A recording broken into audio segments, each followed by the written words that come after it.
अपना इनाम लेने के लिए। तभी मेरे पीछे से आवाज आई, मर जा। यह मेरा सहज वृत्ति था। मैं पलटा और बिना सोचे समझे अपना भाला पीछे की ओर दे मारा। भाले की नोक झाओ मांग के सीने में 3 इंच तक धंस गई। जब मैंने देखा तो मुझे एहसास हुआ कि उसने मुझ पर खाली हाथ हमला किया था। उसने ऐसा जानबूझकर किया था, खुद को मेरे हाथों घायल करवाया ताकि उसका चाचा मुझ पर हत्या के प्रयास का आरोप लगा सके। कमांडर झाओ शांग आग बबूला हो गया। उसने मुझे एक अपराधी कहा और अपने रक्षकों को मुझे गिरफ्तार करने का आदेश दिया। गवर्नर चिन ने उन्हें रोका और कहा कि यह साफ तौर पर आत्मरक्षा का मामला था। झाओ मांग को वहां से ले जाया गया। वह अपने खून से सने दांतों के बीच से मुस्कुरा रहा था और फुसफुसा रहा था कि मेरा इनाम खत्म हो गया है। मैं उसका खेल समझ गया था। उसने एक जाल बिछाने के लिए खुद को चोट पहुंचाई थी। मैंने उसका चेहरा याद कर लिया और खुद से कसम खाई कि किसी दिन मैं उसे सच में मार डालूंगा। झाओ शांग अड़ गया। उसने दलील दी कि झाओ मांग निहत्था था और मैंने जानबूझकर एक घातक वार किया था। झाओ बेई ने मेरा बचाव किया और शेन फैंग ने हमारे सभी 300 आदमियों को मेरे समर्थन में घुटने टेकने को कहा। गवर्नर चिन ने झाओ शांग से धीरे से कहा कि इस बात पर सैनिकों का मनोबल न तोड़े। झाओ शांग पीछे हट गया। उसे जो चाहिए था वह उसे पहले ही मिल चुका था। गवर्नर ने एक समझौते की घोषणा की। मेरी खूबियां और अपराध एक दूसरे को काटते हैं। टुकड़ी नेता के बजाय मुझे सार्जेंट के निचले पद पर पदोन्नत किया जाएगा, लेकिन मुझे अभी भी 100 ताइल चांदी मिलेगी। उसने पूछा कि क्या मुझे यह मंजूर है। मैंने सिर झुकाया और कहा कि मुझे मंजूर है। कहने के लिए और कुछ नहीं था। समारोह के बाद झाओ शांग ने अपनी अगली चाल चली। उसने झाओ बेई को 1500 सैनिकों के साथ कॉपर माउंटेन किले को मजबूत करने के लिए भेजने की सिफारिश की, जो एक असली जिम्मेदारी थी, लेकिन झाओ बेई को शहर से और अपनी बहन से दूर करने का एक तरीका भी था। फिर उसने सुझाव दिया कि हमारे 300 किंगपिंग सैनिकों को उनकी जनशक्ति की कमी को पूरा करने के लिए निंगजियांग किले में भेजा जाए। गवर्नर चिन हिचकिचाया। हम सब नए रंगरूट थे, लेकिन झाओ शांग ने तर्क दिया कि हमने दीवारों के बाहर खुद को साबित कर दिया था और निंगजियांग किला एक पहाड़ पर बना था जिसका बचाव करना आसान था। नए सैनिकों को मजबूत करने के लिए एक अच्छी जगह। गवर्नर मान गया और इस तरह हमें मोर्चे पर भेजा जा रहा था। झाओ शांग ने औपचारिक रूप से आदेश जारी कर दिए। 3 दिनों में शिन फैंग और मैं अपने 300 किंगपिंग सैनिकों को निंगशांग किले को मजबूत करने के लिए ले जाएंगे। झांग बेई 1500 आदमियों को लेकर कॉपर माउंटेन किले में जाएगा। हमने मुश्किल से ही शहर में कदम रखा था और हमें पहले ही बाहर निकाला जा रहा था। जाहिर है जो शांग चाहता था कि हम चले जाएं और झांग बेई अपनी बहन से अलग हो जाए, लेकिन हम इसका विरोध नहीं कर सकते थे। शिन फैंग और मैंने सिर झुकाया और आदेश स्वीकार कर लिया। अधिकारियों के जाने के बाद झांग बेई शर्मिंदा लग रहा था। उसने कहा कि उसकी वजह से हम सब इस मुसीबत में फंसे हैं। शिन फैंग ने पूछा कि असल में निंगशांग किला कैसा है। झांग बेई ने बताया कि यह गिरे हुए पश्चिमी माउंटेन पास से लगभग 30 मील दक्षिण में एक पहाड़ पर बनी एक सैन्य चौकी है। ये कभी 1000 सैनिकों की चौकी के साथ लोहे के खनन का एक बड़ा केंद्र हुआ करता था, लेकिन उत्पादन गिर गया था और इसे घटाकर सिर्फ 200 सैनिकों तक कर दिया गया था। उसे शक था कि चांग हमलावर पहले ही वहां हमला कर चुके होंगे, वरना जो शांग इसे मजबूत करने के लिए 300 नए रंगरूटों को नहीं भेजता। शिन फैंग ने पूछा कि चांग घुड़सवारों के हर जगह मंडराने के बावजूद हम वहां कैसे पहुंचेंगे। झांग बेई और मैंने एक साथ जवाब दिया, रात में यात्रा करो, दिन में छिप जाओ। झांग बेई ने कहा कि उसके पिता मुझसे मिलना चाहते हैं और उसने मुझे उस शाम अपने घर आमंत्रित किया।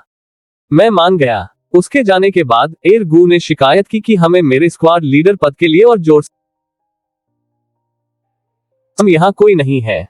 सार्जेंट का पद और 100 ताइल पहले ही उन लोगों से हमें मिलने वाले इनाम से कहीं ज्यादा था जो हमें मरा हुआ देखना चाहते थे। शिन फैंग सहमत हुआ और उसने कहा कि गवर्नर को भी कमांडर जो शांग का मान रखना पड़ा। एर गू ने कहा कि हमें मुश्किल से ट्रेनिंग मिली है और हमें किसी दूरदराज के किले में भेजा जा रहा है। यह मूल रूप से मौत की सजा थी। मैंने अपना सिर हिलाया और कहा कि शहर छोड़ना वास्तव में बेहतर था। कम से कम निंगशांग किले में हमें जो शांग के लोगों द्वारा पीठ में छुरा घोंपे जाने की चिंता नहीं होगी। इस बात ने माहौल बदल दिया। एर गू ने कहा कि अगर मैं आगे चलूंगा तो वह मेरे पीछे कहीं भी चलेगा। एर नियाओ चिल्लाया कि अगर मैं रास्ता दिखाऊं तो वह आग में से भी गुजर जाएगा। शिन फैंग ने सबको बताया कि अब से मेरे आदेशों का वही महत्व है जो उसके आदेशों का है। फिर मैंने कुछ ऐसा किया जिसने उन सबको हैरान कर दिया। मैंने शिन फैंग को अपने पूरे 100 ताइल एक सिक्का सौंप दिया और उससे कहा कि इसे हमारे मारे गए भाइयों के परिवारों और बुरी तरह घायलों में बांट दे। मैंने एक भी सिक्का अपने पास नहीं रखा। शिन फैंग मुझे घूरता रहा। लियू एर हिचकिचाया, फिर उसने अपने 5 ताइल ढेर पर फेंक दिए। एर गू ने अपने 10 मिला दिए, एक के बाद एक। जिस भी सैनिक ने उस दिन इनाम का पैसा कमाया था, उसने वह सब दे दिया। उन्होंने कहा कि अगर वे मेरे पीछे चले गए तो वे भविष्य में 10 गुना 100 गुना अधिक कमाएंगे। मैंने उनसे वादा किया कि वे ऐसा ही करेंगे। शिन फैंग ने वादा किया कि हम सब कुछ एक साथ साझा करेंगे, अच्छा और बुरा। आज से पहले हम सिर्फ गांव के आदमियों का एक झुंड थे जिन्हें एक साथ फेंक दिया गया था। अब हम खून और भरोसे से जुड़े एक असली समूह बन रहे थे, और सबको पता था कि उन्हें एक साथ किसने बांधे रखा है। शिन फैंग ने नहीं, मैं उनकी रीढ़ था। तंबू में वापस जाते समय मैंने शिन फैंग से कहा कि वह अगले 3 दिनों तक शिविर के अंदर सबको शांत रखे। कोई घटना नहीं, झाओ शान को हमारे पीछे आने का कोई बहाना न मिले। वह समझ गया। मैंने उससे ये भी कहा कि सहायक सैनिकों को लड़ाकू सैनिकों के साथ ट्रेनिंग देना शुरू करे। वहां बाहर अब कोई सहायक सैनिक नहीं था। जब चांद घुड़सवार सेना आएगी तो वे तुम्हें काटने से पहले तुम्हारा पद नहीं जांचेंगे। सबको लड़ना आना चाहिए। शिन फैंग पूरी तरह सहमत था। सूर्यास्त के समय लियू एर एक घोड़ा गाड़ी के साथ शिविर के बाहर मेरा इंतजार कर रहा था। लियू परिवार की जागीर शहर के शांत पश्चिमी हिस्से में थी, लाल दरवाजों वाला एक विशाल सुंदर परिसर। अनिल गांव में अपनी फूस की झोपड़ी और बांस की बाढ़ से आने के बाद मैं स्वीकार करूंगा कि मुझे थोड़ी जलन महसूस हुई। शांग बेई ने एक पुराने दोस्त की तरह गेट पर मेरा स्वागत किया। उसने मुझसे औपचारिकताएं छोड़ने को कहा, क्योंकि वह मुझसे कुछ साल बड़ा था, इसलिए मुझे उसे बस भाई शांग बेई कहना चाहिए। मैं मान गया। रिसेप्शन हॉल के अंदर लियू रू जुए इंतजार कर रही थी। उसने इस बार अपना घूंघट नहीं पहना हुआ था और मैं लगभग अपना आपा खो बैठा। उसका चेहरा बेदाग था, प्राकृतिक लालिमा के साथ पीली त्वचा, मुलायम गुलाबी होंठ और वे आड़ू के फूल जैसी आंखें जिनमें गहरे रंग की पुतलियां काले जेड और साफ पानी की तरह चमक रही थीं। बिना मेकअप के भी वह मेरी पिछली जिंदगी की हर सेलिब्रिटी को मात दे देती। अंची की नंबर 1 सुंदरी का खिताब उससे यूं ही नहीं मिला था।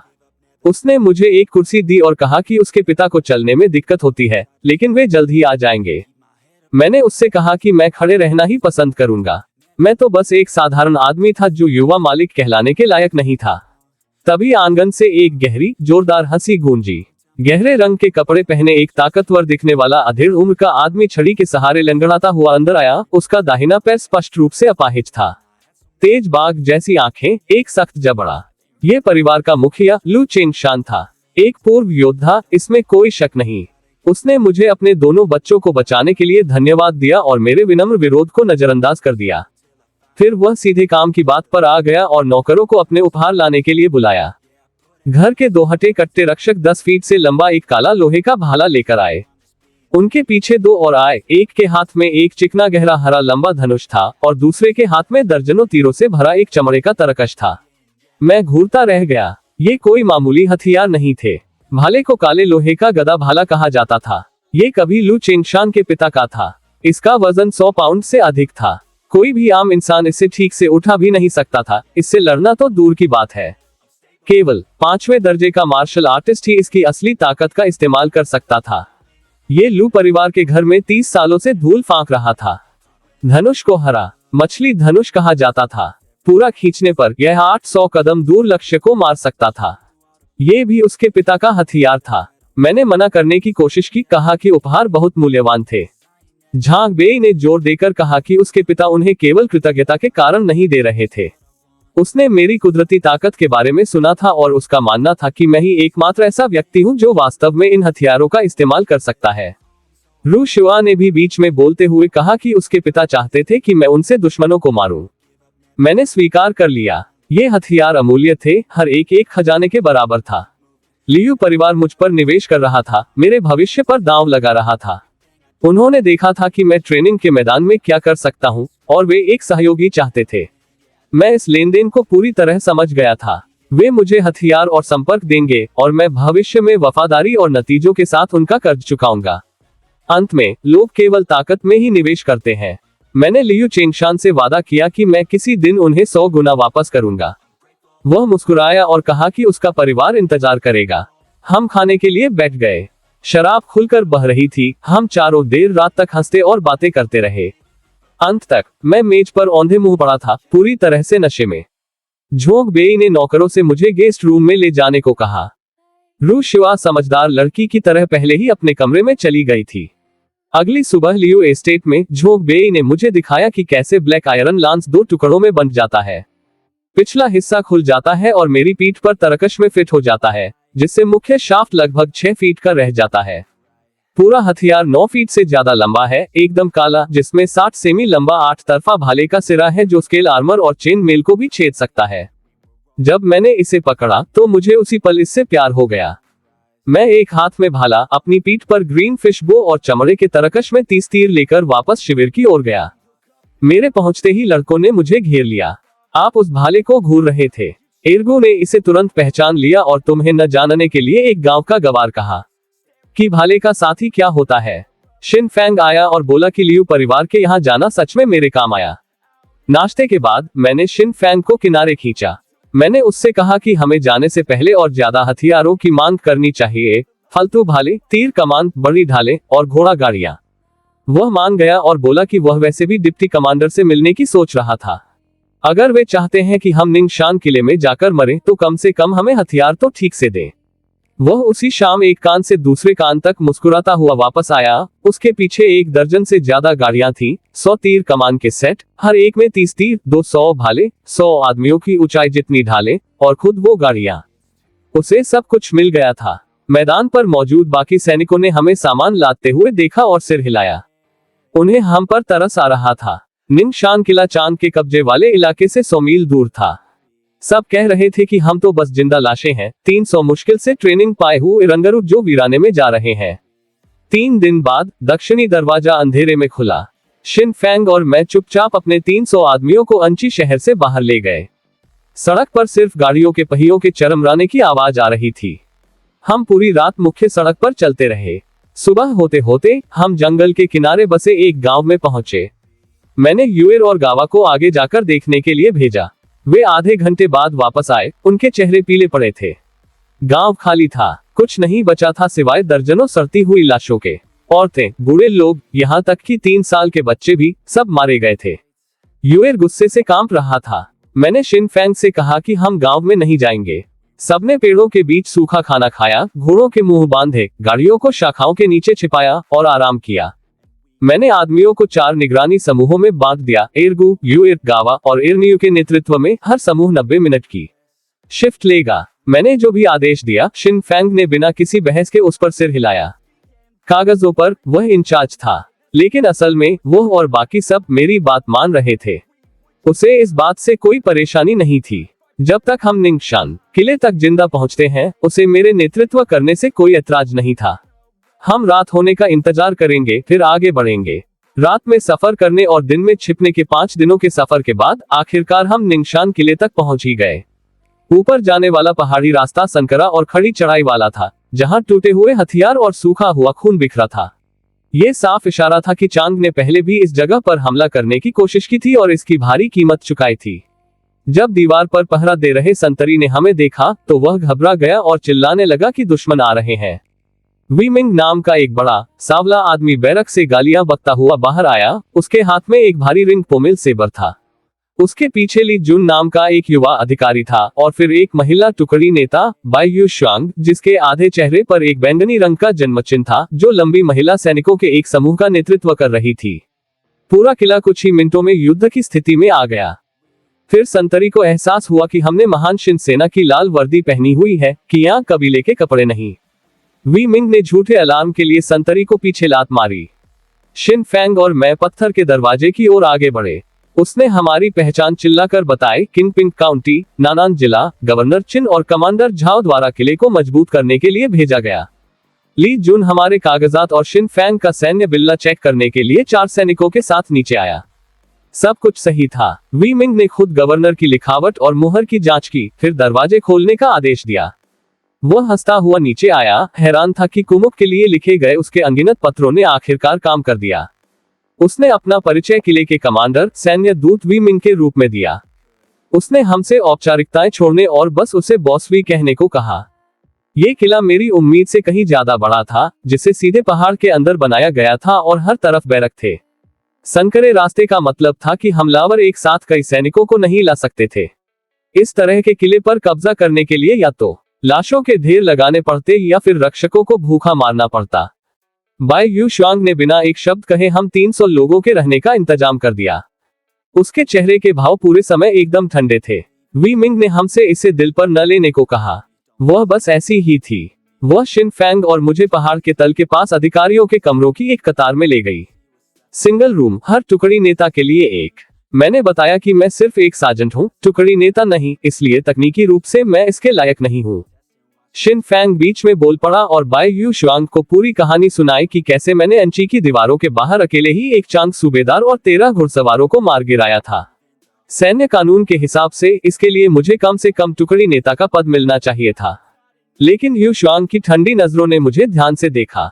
फिर उसने वो सवाल पूछा जो जाहिर था, अगर मैंने एक सूबेदार को मारकर टुकड़ी नेता का पद हासिल किया था तो मैं सिर्फ एक सार्जेंट क्यों था? शिन फैंग ने यू शुआंग को समझाया कि मुझे पदोन्नत इसलिए किया गया क्योंकि मैंने किसी ताकतवर इंसान को नाराज कर दिया था। इससे पहले कि वह अपनी बात पूरी कर पाता, वी मिंग वहां आ गया और उसने तुरंत इशारा किया, झाओ शान। जब शिन फैंग ने पुष्टि की कि मैंने मैदान में झाओ मिंग को पीटा था और चाकू मारा था तो वी मिंग की आंखें चमक उठी। उसने कहा कि मुझ में हिम्मत है। ली जुन ने पूछा कि क्या मैं चौथे दर्जे का मार्शल आर्टिस्ट हूँ।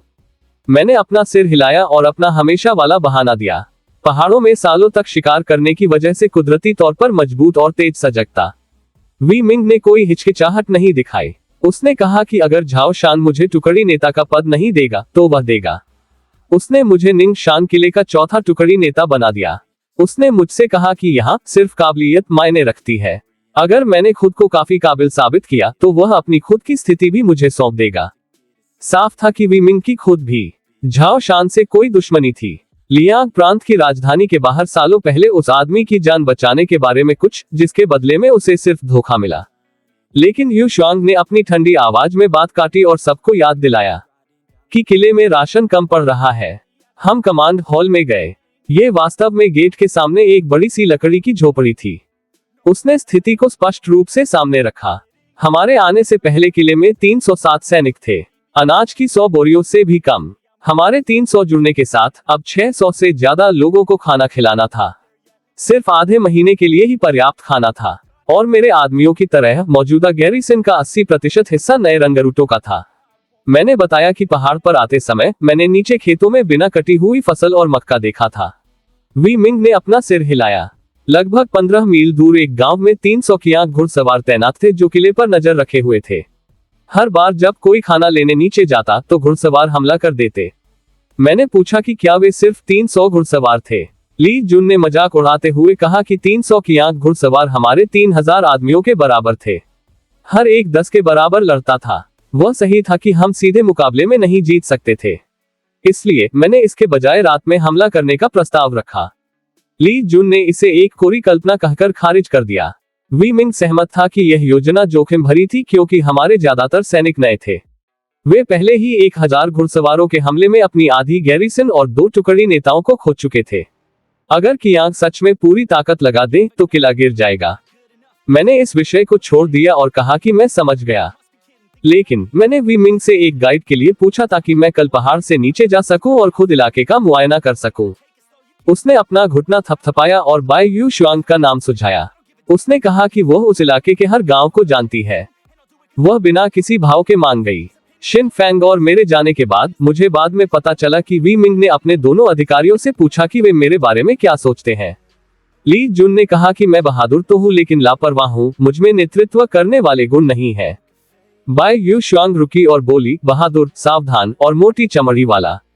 वी मिंग हंसा और उसे चिढ़ाया कि क्या वह मुझे पसंद करने लगी है। उसने उसे नजरअंदाज कर दिया और कहा कि खाने की समस्या को एक या दूसरे तरीके से हल करने की जरूरत है, नहीं तो हम कियांग के हमें मारने से पहले ही भूखे मर जाएंगे।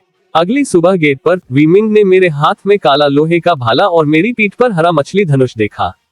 उसका जबड़ा नीचे गिर गया। उसने उन्हें लू परिवार के पौराणिक हथियारों के रूप में पहचान लिया। उसे विश्वास नहीं हो रहा था कि लू चेंग शान ने उन्हें मुझे दे दिया था। मैं मुस्कुराया और कहा कि उस बुरे आदमी को शायद मुझमें निवेश करने लायक कुछ दिखा। वी मिंग आधा हैरान आधा ईर्ष्यालु लग रहा था। शिन फैंग ने वी मिंग को समझाया कि मैं मुसीबत में कैसे फंसा था। ये सब इसलिए शुरू हुआ क्योंकि मैंने लू भाई बहनों की मदद की थी और रू शिवा को पकड़ने की झाओ मिंग की योजना को बर्बाद कर दिया था। इसीलिए लू परिवार ने मुझे वे हथियार दिए थे। वी मिंग ने सिर हिलाया और कहा कि यह बात उस बुरे आदमी की उदारता को स्पष्ट करती है। मैंने लड़कों से पीछे रुकने और ट्रेनिंग करने को कहा।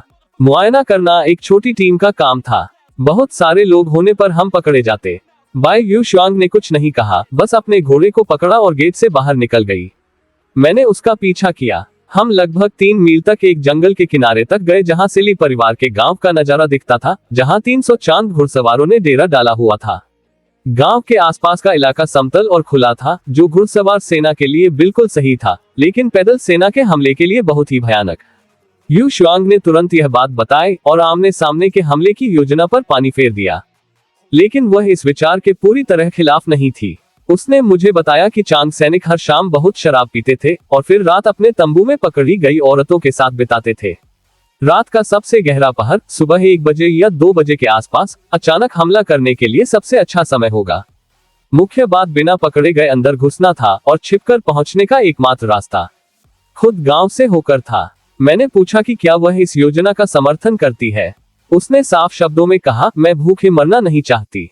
बात तो सही थी। मैंने उससे कहा कि बिना लड़े भूखे मरने से तो लड़ते हुए मरना किसी भी दिन बेहतर है।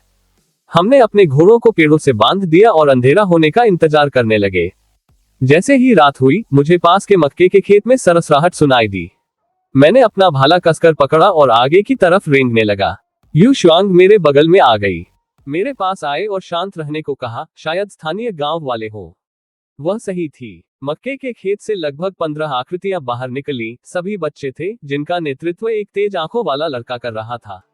मैंने उन्हें चिल्लाने से मना किया और पूछा कि वे कौन है। लड़के ने अपना नाम ली चांगिन बताया, 15 साल का। वह और बाकी बच्चे नरसंहार के दौरान एक तहखाने में छिपे हुए थे और 2 रात पहले भाग निकले। तब से वे मक्के के खेतों में रह रहे थे। गांव के हर आदमी और बुजुर्ग को मार दिया गया था। हर औरत को उठा लिया गया था। केवल ये बच्चे इसलिए बच गए क्योंकि चांग सैनिकों को तहखाना नहीं मिला।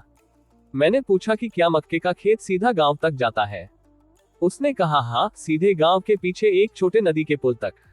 पुल पर पहरेदार थे, लेकिन आप उनसे बचने के लिए नदी पार कर सकते थे। फिर उसने कुछ ऐसा कहा जिससे मेरे कान खड़े हो गए। गांव में 1000 बोरी से ज्यादा अनाज जमीन के नीचे छिपा था और उसे ठीक से पता था कि वह कहाँ है। मैंने इस 15 साल के दुबले पतले लड़के की आंखों में धधकती आग देखी। उसने कहा कि वह चांग सैनिकों का मांस खाना और उनका खून पीना चाहता है। उन्होंने उसके माता पिता को मार डाला था और उसकी बहन को ले गए थे। जब मैंने पूछा कि क्या वह आज रात गांव में हमारा मार्गदर्शन करेगा, तो वह एक पल के लिए भी नहीं हिचकिचाया। एक खतरनाक मिशन के लिए एक बच्चे को भर्ती करने में मुझे थोड़ा अपराधबोध महसूस हुआ, लेकिन हताश समय में हताश कदम उठाने पड़ते हैं। चांगिन के मक्के के खेतों से होते हुए गांव में हमारा नेतृत्व करने के साथ यू शुआंग और मैं दुश्मन के शिविर की ठीक से टोह ले सकते थे। मैंने चांगिन से कहा कि वह अपने दोस्तों को जंगल में छिपा दे जब तक कि हम वापस न आ जाएं। फिर हम सबको निंगशान किले में ले जाएंगे। यू शुआंग ने बिना किसी भाव के ये सब देखा, लेकिन मैं बता सकता था कि वह सहमत थी। निडर, सावधान और मोटी चमड़ी वाला, मेरे बारे में उसके शब्द, और वह इन तीनों को असलियत में देख रही थी। हम तीनों लंबे मक्के के पौधों के बीच घुस गए और गांव की ओर चल पड़े। चांगिन हमें मक्के के खेत से होते हुए गांव की ओर ले गया। होशियार बच्चा, उसने अपने दोस्तों को अलग अलग कर दिया था और जंगल में छिपा दिया था। यू शुआंग ने ध्यान दिया कि जिन बच्चों के माता पिता नहीं होते, वे जल्दी ही जिंदा रहना सीख जाते हैं। नदी से लगभग 100 मीटर दूर चांगिन ने इशारा करके बताया कि पुल कहाँ था और पहरेदार कहाँ बैठे थे। मैंने उससे कहा कि मक्के के खेत में इंतजार करे। अगर हम 2 घंटे में वापस नहीं आए तो उसे जंगल में वापस भाग जाना चाहिए। यू शुआंग और मैं रेंगते हुए नदी के किनारे तक गए। मैं लगभग 30 मीटर दूर पुल पर अलाव के चारों ओर 7 या 8 आकृतियों को देख सकता था। हमने इंतजार किया। आधी रात के आसपास चांद पर एक घना बादल छा गया और दुनिया में अंधेरा छा गया। मैंने यू शुआंग को कोहनी मारी और फुसफुसाकर कहा कि यही सही समय है। उसने अपने भाले से पानी की गहराई नापी, फिर अंदर खिसक गई। नदी 5 या 6 मीटर चौड़ी थी, बीच में लगभग 2 मीटर गहरी। हम दोनों बिना किसी की नजर में आए तैरकर पार कर गए। दूसरी तरफ मैंने एक गलती कर दी। मैंने यू शुआंग को देखा। उसके गीले कपड़े उसके शरीर के हर उतार चढ़ाव से चिपके हुए थे और उसका फिगर ऐसा था जो मैंने उसके कवच के नीचे कभी नहीं देखा था। उसके बाएं गाल पर जन्मचिन्ह होने के बावजूद उसके चेहरे का दाहिना हिस्सा बेहद खूबसूरत था और वे ठंडी गहरी आंखें उसकी खूबसूरती में और इजाफा कर रही थीं। उसने मुझे घूरते हुए पकड़ लिया और अपनी छाती पर हाथ बांध लिए, फुफकारते हुए मुझे दूसरी तरफ देखने को कहा। मैंने माफी मांगी, लेकिन जो होना था वो हो चुका था। वह आग बबूला थी। उसने भीगे हुए कपड़ों में आगे जाने से साफ मना कर दिया। मैंने उसे किनारे पर ही छिपे रहने को कहा और मैं अकेला ही टोह लेने चला गया। उसने मुझ पर झल्लाते हुए कहा कि मैं जल्दी मर जाऊं, ये कहते हुए कि मेरे पास आधा घंटा है। मैं अंधेरे गांव में रेंगता हुआ आगे बढ़ा, घरों की कतारों को पार करता हुआ। ज्यादातर खाली थे। चांग सैनिकों ने गांव के प्रवेश द्वार पर अपने तंबू लगाना पसंद किया था, लेकिन एक आंगन में आग की रोशनी थी। मैं मिट्टी की नीची दीवार से चिपक गया और सुनने लगा। अंदर एक चांग सूबेदार जमीन पर पड़े एक आदमी को कोड़े मार रहा था, जबकि दूसरा सैनिक देख रहा था। वे कैदियों के बारे में बात कर रहे थे। लगभग 100 आदमियों को उस छोटे से आंगन में ठूंस दिया गया था। लोहार, बढ़ई, राजमिस्त्री, आसपास के गांवों से पकड़े गए कारीगर। चांग कबीले हमेशा छापों के दौरान 4 चीजें पकड़ते हैं: औरतें, सोना, अनाज और लोहे का काम करने वाले। सैनिक पैदा करने के लिए औरतें, हथियार बनाने के लिए लोहार। सूबेदार ने बेहोश आदमी को लात मारी, फिर अपने साथी के साथ वहां से चला गया। दरवाजे पर 4 पहरेदारों को कैदियों पर कड़ी नजर रखने का आदेश दिया। अगर कोई और भागा तो उनके सिर धड़ से अलग कर दिए जाएंगे। इस बात ने सब कुछ बदल दिया। लगभग 100 कुशल कारीगर। अगर मैं किसी हमले के दौरान उन्हें आजाद कर सका तो वे किले के लिए एक अविश्वसनीय संपत्ति साबित होंगे। मैं गांव के प्रवेश द्वार पर मुख्य चांग शिविर की ओर बढ़ता रहा। मैंने घंटों लेआउट, तंबू की स्थिति, पहरेदारों की शिफ्ट, घोड़े कहाँ रखे गए थे, प्रवेश और निकास के रास्तों को याद करने में बिताए। भोर होने से पहले के गहरे घंटों तक मेरे दिमाग में एक पक्की तस्वीर बन चुकी थी। मैं वापस नदी तक पहुंच गया। यू शुआंग ने अंधेरे में मेरे कदमों की आवाज सुनी और मुझे टोका।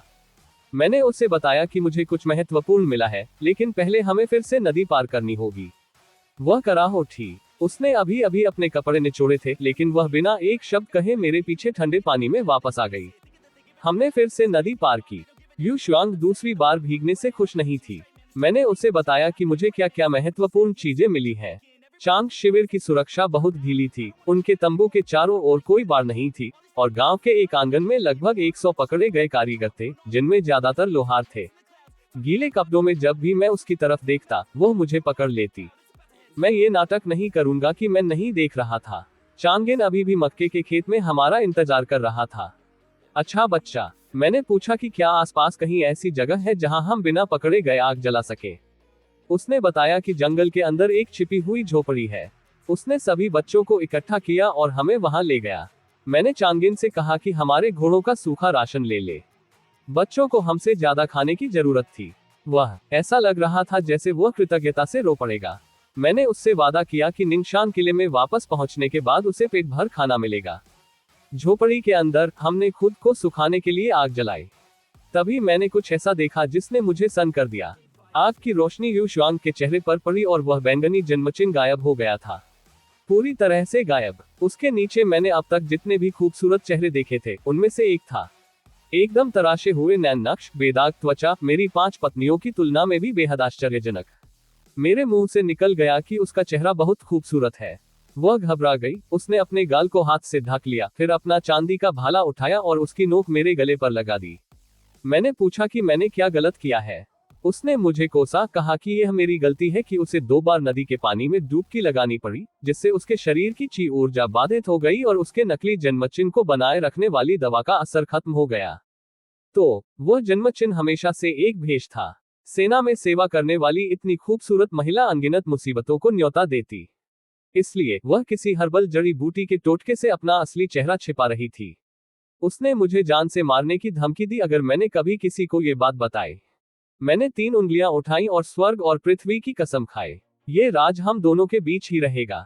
उसने आखिरकार भाला नीचे कर दिया। फिर उसने मुझे मुड़ने को कहा ताकि वह आग के पास अपने कपड़े सुखा सके। मैंने अपने पीछे कपड़ों की सरसराहट सुनी। उसने मुझे चेतावनी दी कि अगर मैंने झांकने की कोशिश की तो वह मुझे जान से मार देगी। मैंने गर्व से उसे बताया कि घर पर मेरी 5 बेहद खूबसूरत पत्नियां हैं और मुझे झांकने का कोई शौक नहीं है। उसने मजाक उड़ाते हुए कहा कि उसे विश्वास नहीं है कि कोई भी मुझसे शादी करेगा। मैंने उससे कहा कि किसी दिन मेरे घर आने के लिए उसका स्वागत है, वह खुद देख लेगी। उसने पलटकर जवाब दिया कि वह कभी मेरे घर नहीं जाएगी। मैं पहरा देने के लिए दरवाजे की तरफ चला गया। उसने कहा कि वह 1 घंटा सोएगी, फिर हम शिफ्ट बदल लेंगे। मैंने कंधे उचकाए और उसे आराम करने दिया। वह अपनी शिफ्ट में भी सोती रही। मैंने उसे नहीं जगाया। उसे मुझसे ज्यादा आराम की जरूरत थी। मुझे उसके कपड़े आग के पास सूखे हुए मिले, इसलिए मैंने बिना उसे छुए सावधानी से उन्हें उसके ऊपर डाल दिया। भोर में मैंने आखिरकार उसे जगाया। वह एकदम से उठ बैठी। उसने अपनी छाती पर हाथ बांध रखे थे और मुझे शक की नजरों से घूर रही थी। मैंने उससे कहा कि मैंने कुछ नहीं किया है, बस उसके सूखे कपड़ों से उसे ढक दिया था। बस इतना ही। उसने पूछा कि मैंने उसे पहरे की शिफ्ट के लिए क्यों नहीं जगाया। मैंने यू शुआंग को बताया कि मैंने उसे सोने दिया क्योंकि मैं थका हुआ नहीं था। कई दिनों की रात की यात्रा ने मेरे शरीर की घड़ी को ढाल लिया था। जो मैंने उसे नहीं बताया वह ये था कि वह नींद में बातें करती है। चीनी में लिपटे नागफनी के फल, ब्रेज्ड पोर्क कोहनी, खट्टी मीठी मछली। वह किसी दावत के सपने देख रही थी। बाहर से सख्त और ठंडी, लेकिन जाहिर तौर पर एक छोटी बच्ची की तरह स्नैक्स के सपने देख रही थी। उसके पास नकली जन्मचिन्ह के लिए केवल 3 गोलियां बची थी। एक बार जब वे खत्म हो जाएंगी तो उसका असली चेहरा हमेशा के लिए उजागर हो जाएगा। उस बात ने उसे किसी भी चांद घुड़सवार से ज्यादा चिंतित कर दिया था। हम चांगिन और 15 बच्चों को वापस किले में ले आए।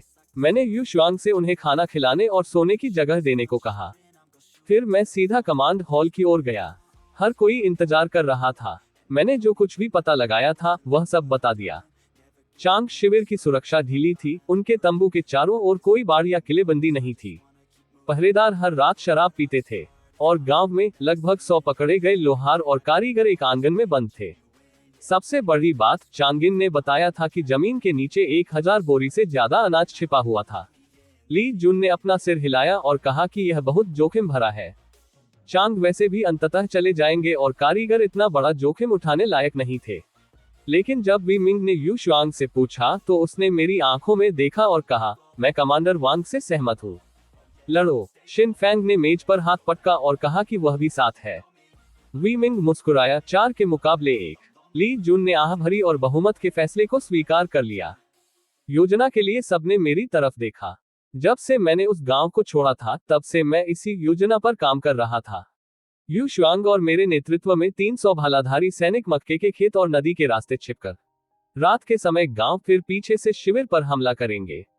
इस बीच शिन फैंग और ली जुन 100 ढाल वाले सैनिकों और 100 तीरंदाजों को शिविर के प्रवेश द्वार के सामने मक्के के खेत में छिपा देंगे। एक बार भालाधारियों ने अंदर दुश्मन को तोड़ दिया तो ढाले गेट को रोक लेंगी और तीरंदाज भागने की कोशिश करने वाले किसी भी व्यक्ति को मार गिराएंगे।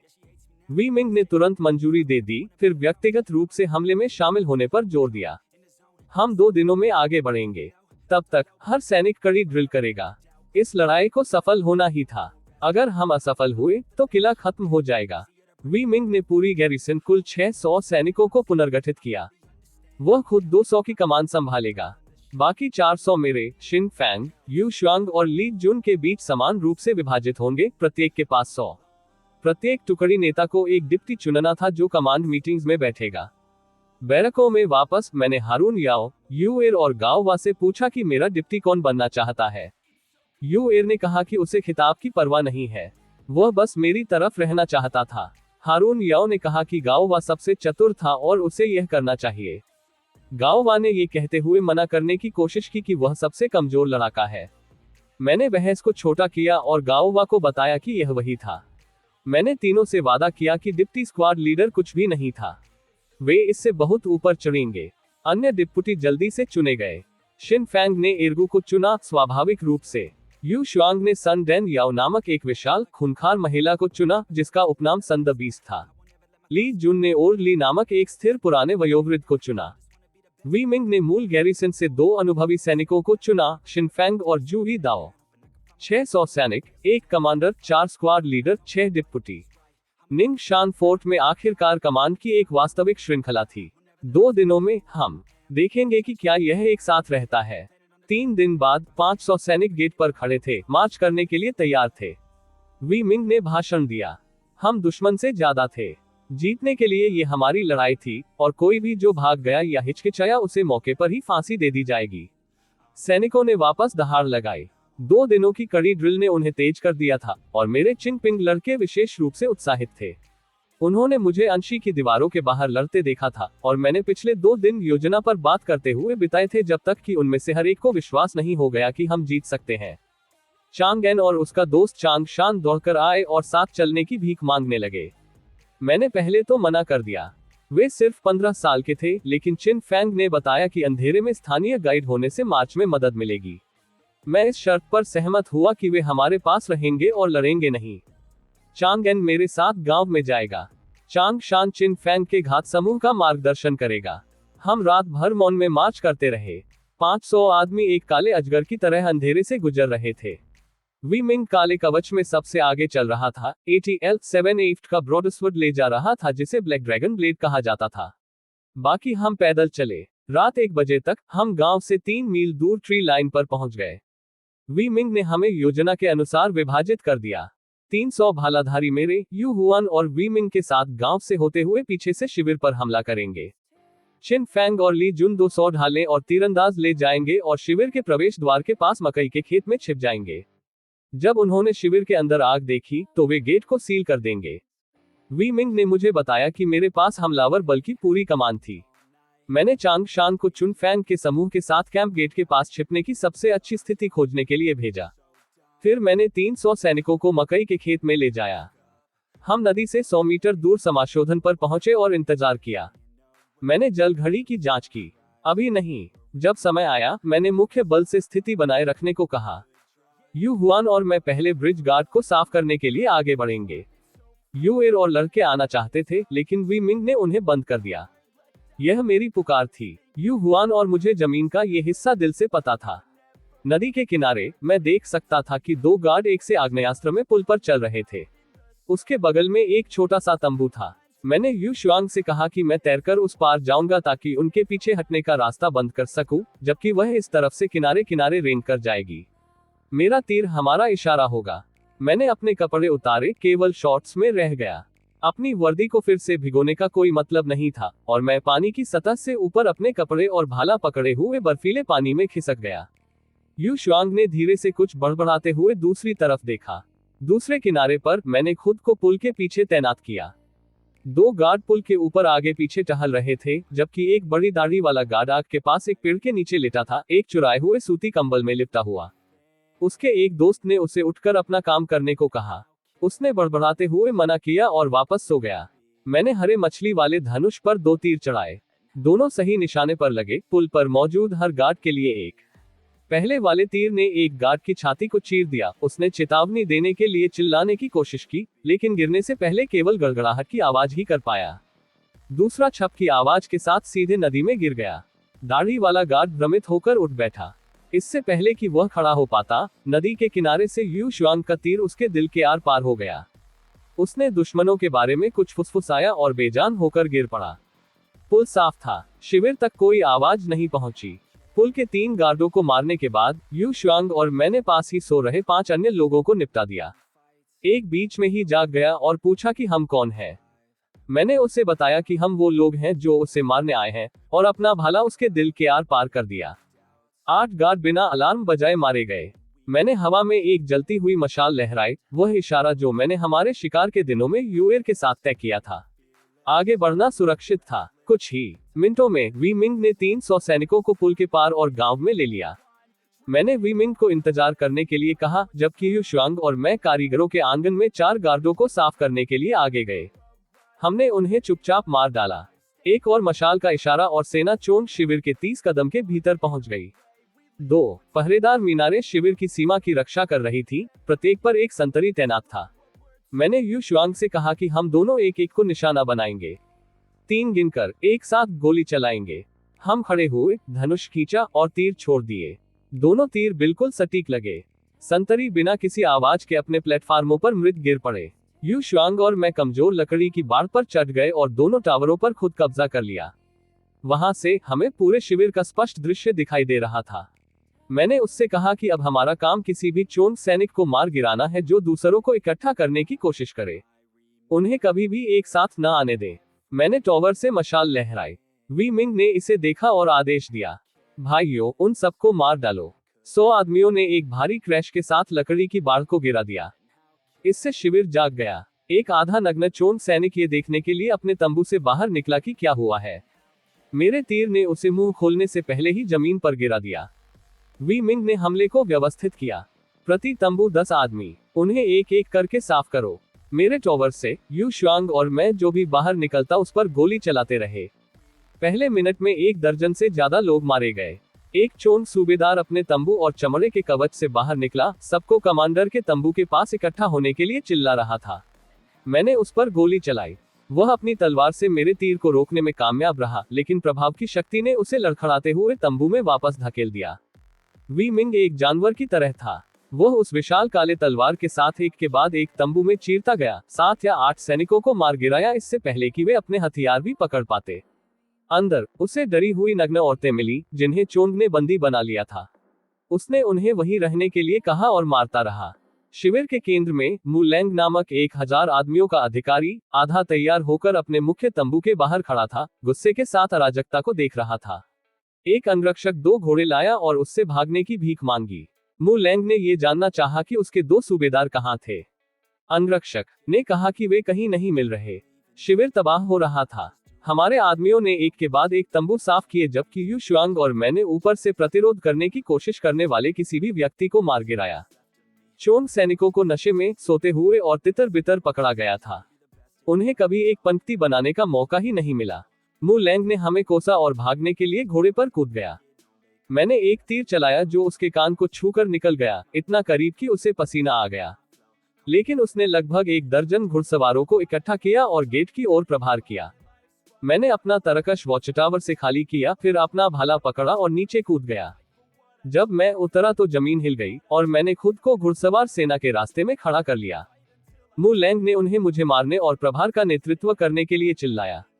मैं उस पर टूट पड़ा, अपना भाला उसकी छाती पर चला रहा था। हमारे हथियार धातु की एक भयानक चीख के साथ टकराए। मेरी ताकत ने उसे अपने घोड़े से उड़ने पर मजबूर कर दिया। लेकिन इससे पहले कि मैं उसे खत्म कर पाता, उसके आदमियों ने मुझे घेर लिया और मुझ पर टूट पड़े। फिर दर्जनों और घुड़सवारों के साथ 2 सूबेदार आ गए। अचानक मैं बहुत कम था। मू लैंग दूसरे घोड़े पर वापस आ गया और उन सबको मुझ पर ध्यान केंद्रित करने का आदेश दिया। हालात खराब हो रहे थे। तभी वी मिंग 300 सैनिकों के साथ दहाड़ते हुए आया और युद्ध का मैदान वापस हमारे पक्ष में झुक गया। मू लैंग ने ज्वार को मुड़ते देखा और शिविर के गेट की ओर भागने का आदेश दिया। लगभग 100 घुड़सवार एक साथ भागे, यहाँ तक कि मुझे भी रास्ते से हटना पड़ा। वे गेट से बाहर निकले, खुले मैदान की उम्मीद करते हुए।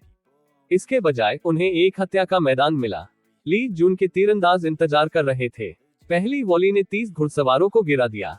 फिर शिन फैंग की ढाल की दीवार दिखाई दी। ऊंची ढालों और लंबे भालों वाले 100 आदमी गेट के चारों ओर एक आधा घेरा बना रहे थे।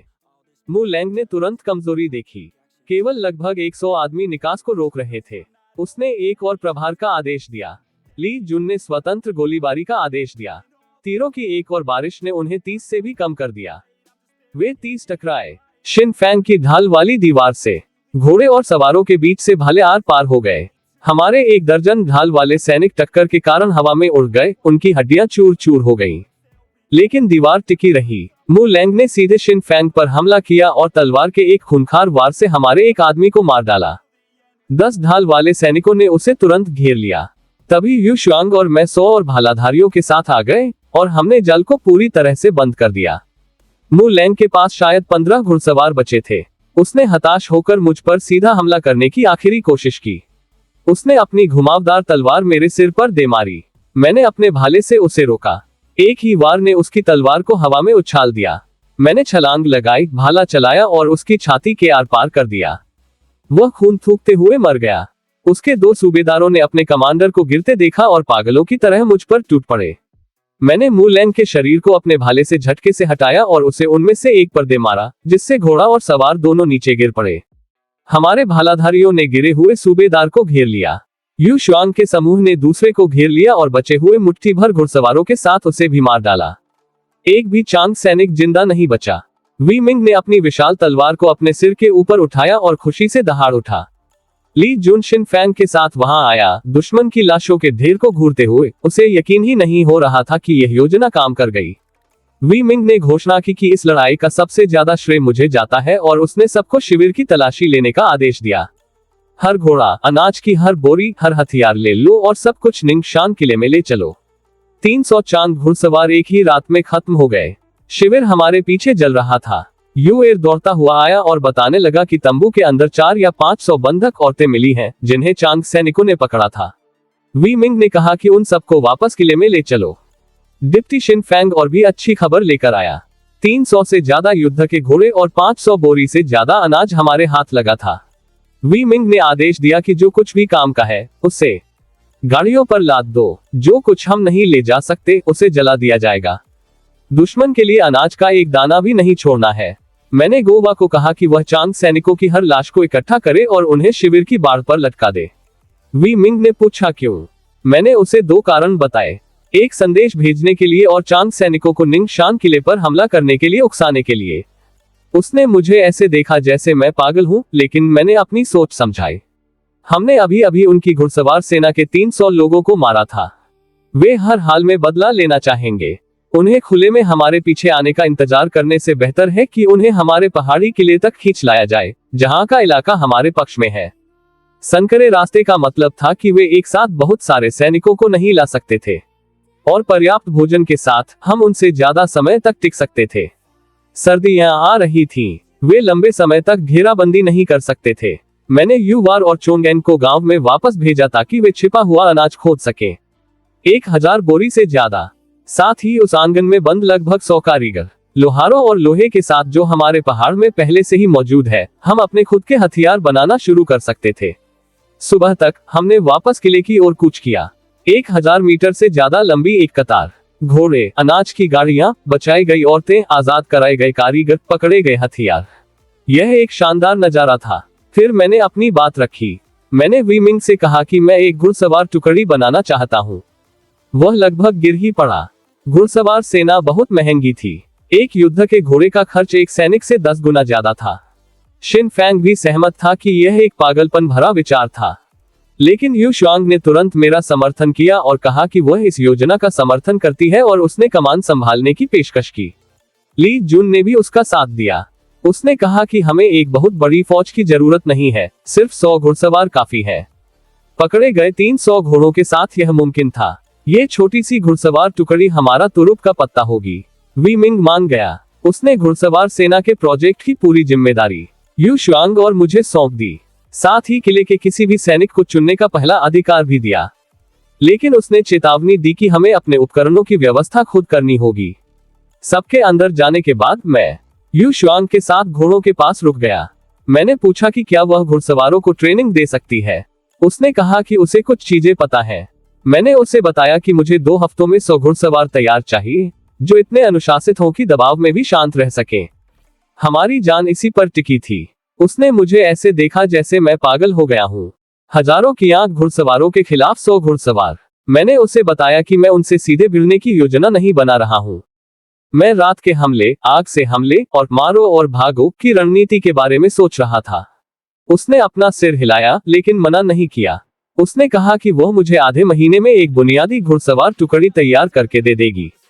फिर वह देखना चाहती थी कि मैं एक सेना को हराने के लिए 100 आदमियों का इस्तेमाल कैसे करूंगा। वह घोड़ों के साथ दक्षिण पूर्व में 20 मील दूर एक छोड़े गए घोड़ों के खेत की ओर निकल गई, जहां अच्छी घास वाली एक घाटी थी। युदोर मेरे लिए एक घोड़ा लाया और पूछा कि क्या हम यू शुआंग के पीछे जा रहे हैं। जाहिर है हम जा रहे थे। मैं घोड़े पर कूदा और उसके पीछे सरपट दौड़ पड़ा। मेरे पीछे युदोर अपनी काठी पर उछल रहा था और मुझ पर चिल्ला रहा था कि मैं धीमा हो जाऊं, क्योंकि उसे अभी तक ठीक से सवारी करना नहीं आता था। छापे के 10 दिन बाद निंग शुआंग किला बदल चुका था। खुली खदान वाले इलाके में काफी चहल पहल थी। दर्जनों भट्ठियां धधक रही थी, धौकनियां चल रही थी और 100 से ज्यादा लोहार दिन रात हथौड़े चला रहे थे। किले में मौजूद हर कोई, चाहे वह आदमी हो या औरत, कियां के बदला लेने आने से पहले हथियार और तीर बनाने के काम में जुट गया था। सबसे बड़ी कामयाबी वह चीज थी जो मैं अपनी पिछली जिंदगी से लाया था, कास्ट स्टील बनाने का तरीका। मेरे मार्गदर्शन में लोहारों को इसे समझने में कई बार कोशिश करनी पड़ी, लेकिन आखिरकार उन्होंने इसमें महारत हासिल कर ही ली। इस तकनीक से जो स्टील बना, वह हमारे इस्तेमाल किए जा रहे किसी भी स्टील से कहीं ज्यादा मजबूत और तेज था। अकेले इस बात ने मुझे आने वाली लड़ाई के बारे में असली आत्मविश्वास दिया। मैंने जानबूझकर हमारे छापे की बात अंशी शहर और आसपास के कस्बों से छिपा कर रखी थी। कियांग को ये पता लगाने में जितना ज्यादा समय लगेगा कि क्या हुआ था, हमारे पास तैयारी के लिए उतना ही ज्यादा समय होगा। कमांड हॉल में युदुर ने रिपोर्ट दी कि कुछ चांग स्काउट आखिरकार उस सुबह ली परिवार के गांव के शिविर की जांच करने आए थे।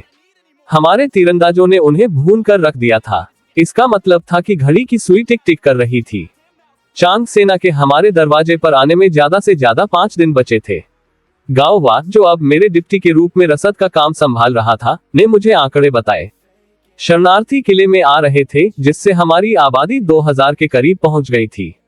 लोगों के लिए खाना 3 महीने तक चल सकता था, लेकिन 300 युद्ध के घोड़े हमारा बहुत खाना खा रहे थे। उनके साथ हमारे पास केवल 2 हफ्ते का खाना था। मैंने दबाव कम करने और 200 घोड़ों को रखने के लिए 100 घोड़ों को बेचने का फैसला किया। यू ने लड़ाई के लिए इनाम का दावा करने के बारे में पूछा। वी मिंग मुस्कुराया और कहा कि वह कल अंशी को एक युद्ध रिपोर्ट भेजेगा। आंशिक रूप से पहचान के लिए, आंशिक रूप से क्योंकि वह कमांडर झाओ शान का चेहरा देखना चाहता था जब वह इसे पढ़ेगा। मैंने बताया कि हमें वास्तव में चांदी की जरूरत नहीं थी, बल्कि हमारे गैरिसन रोस्टर के एक आधिकारिक विस्तार की जरूरत थी। हमारे पास अब लगभग 1000 सैनिक थे। कागजी कार्रवाई को पूरा करने की जरूरत थी। वी मिंग सहमत हो गया। गवर्नर और झाओ शान को पश्चिमी दर्रे को खोने के लिए शाही दरबार से सजा से बचने के लिए अपने रिकॉर्ड पर हमारी जीतों की जरूरत थी। वे हम जो भी मांगेंगे उसे मंजूरी दे देंगे। वी मिंग ने 200 विशेष सैनिकों के लिए मेरी योजनाओं के बारे में पूछा, जिन्हें उसने मेरे लिए अलग रखा था। मैंने उसे बताया कि वे मेरी सरप्राइज फोर्स होंगे। यू हुआन के 100 घुड़सवारों के साथ मिलकर वे रात में चांग सेना के शिविर पर हमला करेंगे, जबकि मुख्य बल किले पर कब्जा कर लेगा। उसने मुझे घूरा। तुम फिर से रात में छापा मारना चाहते हो? मैं मुस्कुराया। क्यों नहीं? उसने अपने हाथ खड़े कर दिए और कहा कि अब से मैं सभी युद्ध योजनाओं का प्रभारी था। वह बस दिखावा करेगा और लोगों को मार डालेगा। मैंने विरोध करने की कोशिश की, लेकिन उसने कहा कि जिसके पास क्षमता है उसे नेतृत्व करना चाहिए, भले ही इसका मतलब ये हो कि वह एक आम सैनिक बन जाए। तभी ओरली एक बिल्कुल नई तलवार लेकर अंदर आया, हमारे कास्ट से जाली पहली रिंग पोमिल सेबर स्टील तकनीक से। मैंने उसे पकड़ा और अपने हाथों में पलट कर देखा। ब्लेड सीधा था, 3 फीट से ज्यादा लंबा, और उसमें खून बहने के लिए एक गहरी नाली थी। ली जुन ने मजाक उड़ाते हुए कहा कि यह सेना की किसी आम तलवार से अलग नहीं दिख रही है। मैंने उसे चुनौती दी कि वह अपनी तलवार से इसे आजमा कर देखे। उसने अपनी तलवार निकाली और वार किया। धातु धातु से टकराए। ली जुन लड़खड़ाता हुआ 2 कदम पीछे हट गया और उसकी कीमती तलवार के किनारे पर एक दरार आ गई थी। मेरी तलवार पर खरोंच तक नहीं थी। वह सदमे में इसे घूरता रहा और कहने लगा कि यह कास्ट स्टील तो 100 बार पिघलाए गए स्टील की गुणवत्ता तक पहुंच गया है। मैंने ओरली से कहा कि लोहारों को 24 घंटे काम पर लगा दे।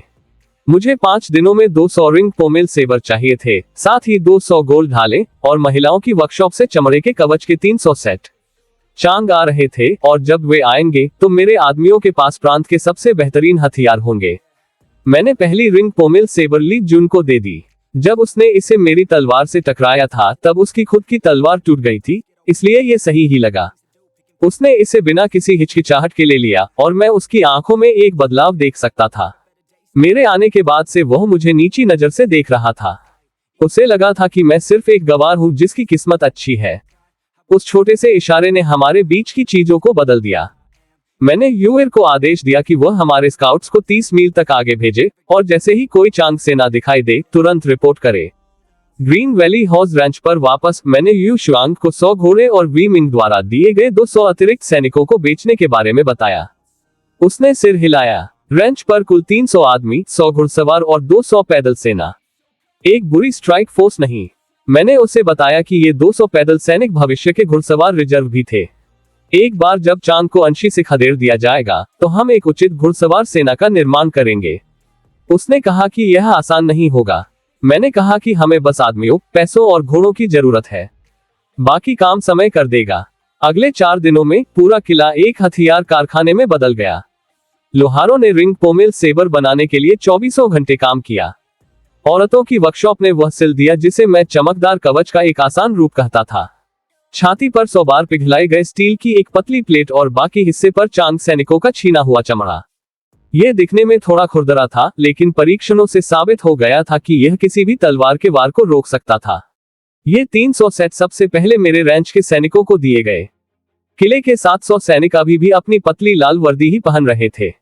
रंच पर 200 तलवार और ढाल वाले सैनिक टुकड़ी में लड़ने का अभ्यास कर रहे थे, जबकि 100 घुड़सवार घोड़े की पीठ से भाला फेंकने और तेज हमला करने की ट्रेनिंग ले रहे थे। यू शुआंग भाला फेंकने वाले इस विचार को लेकर काफी उत्सुक थी।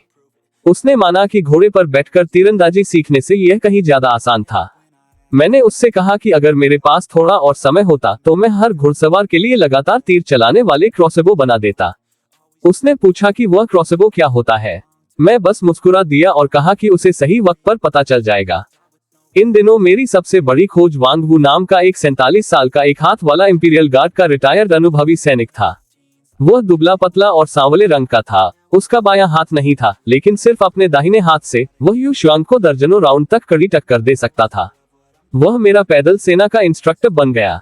वांग वू ने मुझे सेना की आधिकारिक 13 कट वाली तलवारबाजी तकनीक सिखाई। मेरी औसत से ज्यादा बुद्धिमत्ता के कारण मैंने उन 13 वारों को 8 में समेट दिया और इसे ब्लड बैटल 8 कट्स नाम दिया। हर एक वार किसी नाजुक अंग को निशाना बनाता था, जो बहुत ही असरदार, जानलेवा और युद्ध के मैदान की अफरा-तफरी के लिए एकदम सही था। वांग वू ने इसे परखा और अपनी मंजूरी दे दी। उसने कहा कि इससे मारने की ताकत कम किए बिना ट्रेनिंग का समय बहुत कम हो जाएगा। इस तकनीक को सीखने के बाद मेरा सिस्टम पैनल एक नई श्रेणी मार्शल स्किल्स के साथ अपडेट हो गया। ब्लड बैटल 8 कट्स उसमें 5 की निपुणता के साथ दिखाई दिया। सिस्टम ने कुछ नए नियम भी बताए। मार्शल स्किल की निपुणता को गुण बिंदुओं से नहीं बढ़ाया जा सकता था, ये सिर्फ अभ्यास से ही बढ़ सकती थी। और एक बार जब मेरे चारों मुख्य गुण 100 के स्तर तक पहुंच जाएंगे, तो मुझे किसी भी गुण में अपने हिसाब से अंक जोड़ने की क्षमता मिल जाएगी, या फिर मैं उनका इस्तेमाल कल्टीवेशन तकनीक का स्तर बढ़ाने में कर पाऊंगा। मेरी मौजूदा ताकत लड़ाई की वजह से लगातार बढ़ रही थी। ताकत 30, सहन शक्ति 28, फुर्ती 25, बुद्धिमत्ता 15। लेकिन चांग सैनिकों को मारने से मुझे मेरी उम्मीद से बहुत कम बिंदु मिले थे। मेरी पत्नियों के आसपास न होने से मेरे ताकतवर होने की रफ्तार एकदम धीमी पड़ गई थी। मैं उन्हें सिर्फ सिस्टम के लिए नहीं, बल्कि और भी कई वजहों से याद कर रहा था। वांग वू ने मुझसे कहा कि मैं अब तक का सबसे हुनरमंद इंसान हूं जिससे वह कभी मिला है। जल्दी सीखने वाला, लड़ाई में जिसका कोई सानी नहीं, और जो महान बनने के लिए ही पैदा हुआ है। जब उसने ऐसा कहा तो यू शुआंग ने एक हल्की सी मुस्कान के साथ मेरी तरफ देखा। तभी एक संदेशवाहक अपना पीला पड़ा चेहरा लिए घोड़ा दौड़ाता हुआ वहां आया। वी मिंग हमें तुरंत किले में वापस बुला रहा था। चोंग सेना को देख लिया गया था। मैंने वांग वू को रैंच की जिम्मेदारी सौंपी और यू शुआंग, एर्नियो और गावा के साथ तेजी से घोड़ा दौड़ाते हुए निंगशान वापस आ गया। कमांड हॉल का माहौल बहुत तनावपूर्ण था। वी मिंग ने पूरी बात बताई। 5000 चोंग सैनिक शाम तक हमारे पहाड़ पर पहुंच जाएंगे, हमारी गिनती से 10 गुना ज्यादा। इससे भी बुरी बात यह थी कि वे अपने साथ घेराबंदी करने वाले हथियार और गुलेले ला रहे थे। अब वे इसे कोई छोटा मोटा छापा नहीं मान रहे थे। वे हमें पूरी तरह से कुचलना चाहते थे। योजना के लिए सबने मेरी तरफ देखा। मैंने बस एक ही शब्द कहा, उन्हें रोके रखो। मुझे चाहिए था कि किला कम से कम 5 दिनों तक डटा रहे। 5वीं रात को मैं अपने रैंच के 300 सैनिकों को लेकर उनके शिविर पर अचानक हमला कर दूंगा। ली जुन ने अपना सिर हिलाया। हमारी सुरक्षा और इन नए रंगरूटों के साथ 5000 की सेना के खिलाफ 5 दिन तक टिके रहना लगभग नामुमकिन था। मैंने उससे कहा कि जीत की चाबी दीवारें नहीं, बल्कि हमारी इच्छा शक्ति है। अगर हम पहले 3 दिनों में चोंग सेना को खून के आंसू रुला सके और उनका हौसला तोड़ सके, तो बाकी का काम आसान हो जाएगा। घेराबंदी एक दिमागी लड़ाई होती है। जो पहले टूटता है वही हारता है। वी मिंग ने पूछा कि अगर वे 5 दिन तक टिके रहे तो मेरी जीत की क्या गारंटी है। मैंने कहा 10 में से 7। उसने 10 दिनों के बारे में पूछा। मैंने कहा पक्की जीत। वह खड़ा हुआ और ऐलान किया कि वह मुझे 10 दिन देगा। अगर हम उसके बाद भी नहीं जीत पाए तो वह किले के साथ ही मर मिटेगा। फिर उसने एक खुशखबरी सुनाई। अंशी शहर ने आखिरकार हमारी युद्ध रिपोर्ट का जवाब दे दिया था। वी मिंग को तरक्की देकर 1000 आदमियों का कप्तान बना दिया गया था। मैंने 2.5 पद की छलांग लगाई थी, सार्जेंट से सीधा डिप्टी कप्तान बन गया। Yu Shuang, Li Jun, Xin Fang, Gawa और एर्गू सभी को सैन्य दूत के पद पर प्रमोट कर दिया गया था। एर्गू को तो यकीन ही नहीं हो रहा था। वह बार बार यही बड़बड़ा रहा था कि वह सच में एक अफसर बन गया है। शिन फैंग हंसा और उससे बोला कि अगर हम ये लड़ाई जीत गए तो वह पूरा कप्तान बन जाएगा। वी मिंग ने भी इस बात पर मुहर लगा दी। 5000 चोंग सैनिकों को हराने का मतलब था कि यहाँ मौजूद हर किसी का रुतबा बहुत तेजी से बढ़ेगा। वी मिंग ने औपचारिक रूप से ऐलान किया कि अगर वह युद्ध में मारा गया या मौजूद नहीं रहा तो मैं निंगशान किले की कमान संभालूंगा। सबने बिना किसी बहस के इसे मान लिया। मैंने वी मिंग से कहा कि मुझे बनकर तैयार हो चुके सारे हथियार तुरंत रेंच पर ले जाने की जरूरत है। 100 से ज्यादा रिंग पोमिल सेबर, 300 कवच के सेट और लगभग 900 भाले। उसने मुझे सब कुछ सौंप दिया। मैंने वहां मौजूद सभी लोगों से कहा कि 10वीं रात को मैं आऊंगा। तब तक किले के बचने की पूरी जिम्मेदारी उनके कंधों पर थी। शिन फैंग ने अपनी छाती ठोकी और कहा कि जब तक उसकी सांस चल रही है, किला डटा रहेगा। वी मिंग ने पहाड़ के रास्ते सील कर दिए। इस पल के बाद से कोई भी बाहर नहीं जाएगा। दुश्मन के आने से 1 घंटे पहले मैं यू शुआंग, एर्नयू, गावा, युएर और चांग शान के साथ घोड़े पर सवार होकर वापस रैंच लौट आया। पहाड़ी की चोटी से हम चोंग सेना को नीचे घाटी में बाढ़ की तरह आते हुए देख सकते थे। हजारों कैंप फायर एक साथ जल उठे थे। 1000 से ज्यादा घुड़सवार उनके विशाल शिविर के चारों ओर के मैदानों में गश्त कर रहे थे। किले की दीवार के ऊपर से वी मिंग और बाकी सब भी यही नजारा देख रहे थे। उसने कहा कि ऐसा लग रहा है जैसे चोंग सेना एक लंबी घेराबंदी की योजना बना रही है। 10 दिन, यही हमारा सौदा था। 10वीं रात को मैं ये सब खत्म कर दूंगा। जब हमला शुरू हुआ तब मैं किले में नहीं था।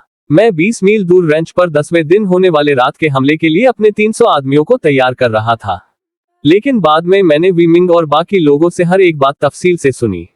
उस पहली रात चोंग सेना ने सुबह होने का भी इंतजार नहीं किया। उनका कमांडर मो गानहान नाम का 10,000 आदमियों का जनरल, जो ब्लैक माउंटेन कबीले से था, ली परिवार के गांव में हमने उसके आदमियों के साथ जो किया था उस पर बहुत आग बबूला था। वह 5000 योद्धाओं को लाया था और हमें जल्द से जल्द कुचलने की ठान चुका था। उसने ये सुनिश्चित करने के लिए 1000 घुड़सवारों को गश्त पर भेज दिया कि कोई भी बचकर न भाग पाए, फिर तुरंत हमले का आदेश दे दिया। ब्लैक माउंटेन कबीले को कुछ साबित करना था।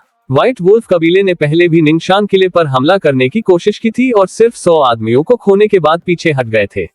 मो गानहान बाकी कबीलों को दिखाना चाहता था कि ब्लैक माउंटेन वह कर सकता है जो व्हाइट वुल्फ नहीं कर सका। उसने सूबेदार बर्गन को 500 पैदल सैनिकों के साथ संकरे पहाड़ी रास्ते से ऊपर भेजा और उसे बोटेली नाम के एक अन्य अधिकारी के नेतृत्व में 200 तीरंदाजों का समर्थन दिया। एक तीसरे कमांडर देवर ने सुझाव दिया कि पहले गुलेलों को तैयार होने का इंतजार किया जाए, क्योंकि ऊंची दीवारों पर मौजूद हमारे तीरंदाज उनके तीरंदाजों से ज्यादा दूरी तक मार कर सकते थे। मो गानहान ने उसे चुप करा दिया। उसने कहा कि किले में सिर्फ कुछ 100 नए रंगरूट और कुछ औरतें और बच्चे हैं। उनके लिए घेराबंदी करने वाले हथियारों का इंतजार करना बेकार है। दीवार के ऊपर वी मिंग पहाड़ी रास्ते पर चढ़ती हुई मशालों को देख रहा था। उसने तीरंदाजों से कहा कि वे अभी तीर न चलाएं और उन्हें करीब आने दें।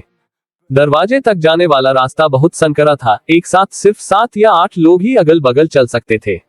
जब चोंग सैनिकों की पहली टुकड़ी दीवार के सामने खुली जगह पर पहुंची तो वी मिंग ने आदेश दिया। 100 तीरंदाजों ने, जो बारी बारी से फायर करने के लिए 2 टीमों में बंटे हुए थे, तीरों की झड़ी लगा दी। पहली 2 बौछारों ने ही आगे वाले समूह के ज्यादातर लोगों को मार गिराया। खुले मैदान में लाशों के ढेर लग गए, लेकिन और भी लोग 10 मीटर लंबी सीढ़ियां लेकर आते रहे। वे अंदर मिलने वाले सोने और औरतों के बारे में सोचकर चिल्ला रहे थे। बोटेली के 200 तीरंदाजों ने पहाड़ी रास्ते से कवर फायर देने की कोशिश की, लेकिन वे पत्थर की दीवारों के पीछे छिपे रक्षकों पर ऊपर की तरफ तीर चला रहे थे, जो लगभग बेकार था। इस बीच ली जुन ने एकदम ठंडे दिमाग से हमारे तीरंदाजों की कमान संभाली और एक के बाद एक तीरों की बौछार का सटीक निर्देश दिया। तीरों के हर एक राउंड ने 1 दर्जन या 20 और दुश्मनों को गिरा दिया। जब काफी सारे चोंग सैनिक दीवार के बेस तक पहुंच गए और सीढ़ियां लगाने लगे तो ली जुन ने तीरंदाजों को बांध दिया। आधे तीरंदाज गेट टॉवर के ऊपर चले गए ताकि वे सीधे पहाड़ी रास्ते की लंबाई में नीचे तीर चला सकें, जिससे वह एक मौत के गलियारे में बदल गया। बाकी आधे दीवारों पर ही टिके रहे, सीढ़ियों पर चढ़ने वालों और नीचे खुले मैदान में मौजूद किसी भी दुश्मन को चुन चुन कर मार रहे थे। वी मिंग ने पहले ही रेत की बोरियों से गेट को पूरी तरह सील कर दिया था। अब कोई भारी भरकम लकड़ी का लट्ठा भी इसे नहीं तोड़ सकता था। पूरी लड़ाई दीवार के उन 50 मीटर के हिस्से पर ही तय होनी थी। यू शुआंग की खूंखार डिप्टी सन डान यू 100 भालाधारियों को दीवार पर ले आए ताकि सीढ़ियों के ऊपर पहुंचने वाले किसी भी दुश्मन को मौत के घाट उतारा जा सके। हमारी रक्षा मजबूती से टिकी हुई थी। संकरी जगह बिल्कुल वही कर रही थी जिसकी मैंने भविष्यवाणी की थी। दुश्मनों को एक तंग जगह में धकेल रही थी जहां हमारे तीरंदाज उनका बेरहमी से कत्लेआम कर सकते थे। असली युद्ध शुरू हो चुका था और मुझे अभी 9 दिन और इंतजार करना था। पहला हमला 2 घंटे तक चला और फिर आधी रात को चांद के सींगों ने पीछे हटने का बिगुल बजा दिया। वी मिंग ने बाद में मुझे बताया कि उन्होंने 3 या 400 दुश्मन सैनिकों को मार गिराया था।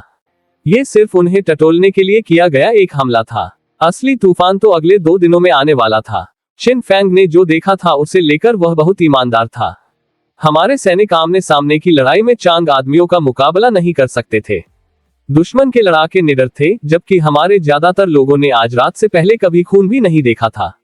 अगर चांग सैनिकों ने कभी दीवार पर पूरी तरह से कब्जा कर लिया तो हमारा खेल वहीं खत्म हो जाएगा। वी मिंग ने हामी भरी, लेकिन कहा कि खून ही सबसे बड़ा गुरु होता है। कुछ और दिन ऐसा ही चला तो हमारे आदमी भी सख्त हो जाएंगे। नीचे दुश्मन के शिविर में उनका कमांडर मो गान हान, जो 10,000 आदमियों का जनरल था, पहले हमले के नाकाम होने से बिल्कुल भी परेशान नहीं था। उसने ये हमला सिर्फ उन्हें आजमाने के लिए किया था। उसके सूबेदार बर्गन ने रिपोर्ट दी कि किले की सुरक्षा बहुत मजबूत है, उनके पास बहुत सारे तीरंदाज हैं और कम से कम 500 लड़ाकू सैनिक हैं। मो गान हान ने कहा कि वह अगली सुबह बर्गन को 2000 आदमी देगा, साथ ही 500 तीरंदाज और गुलेले भी।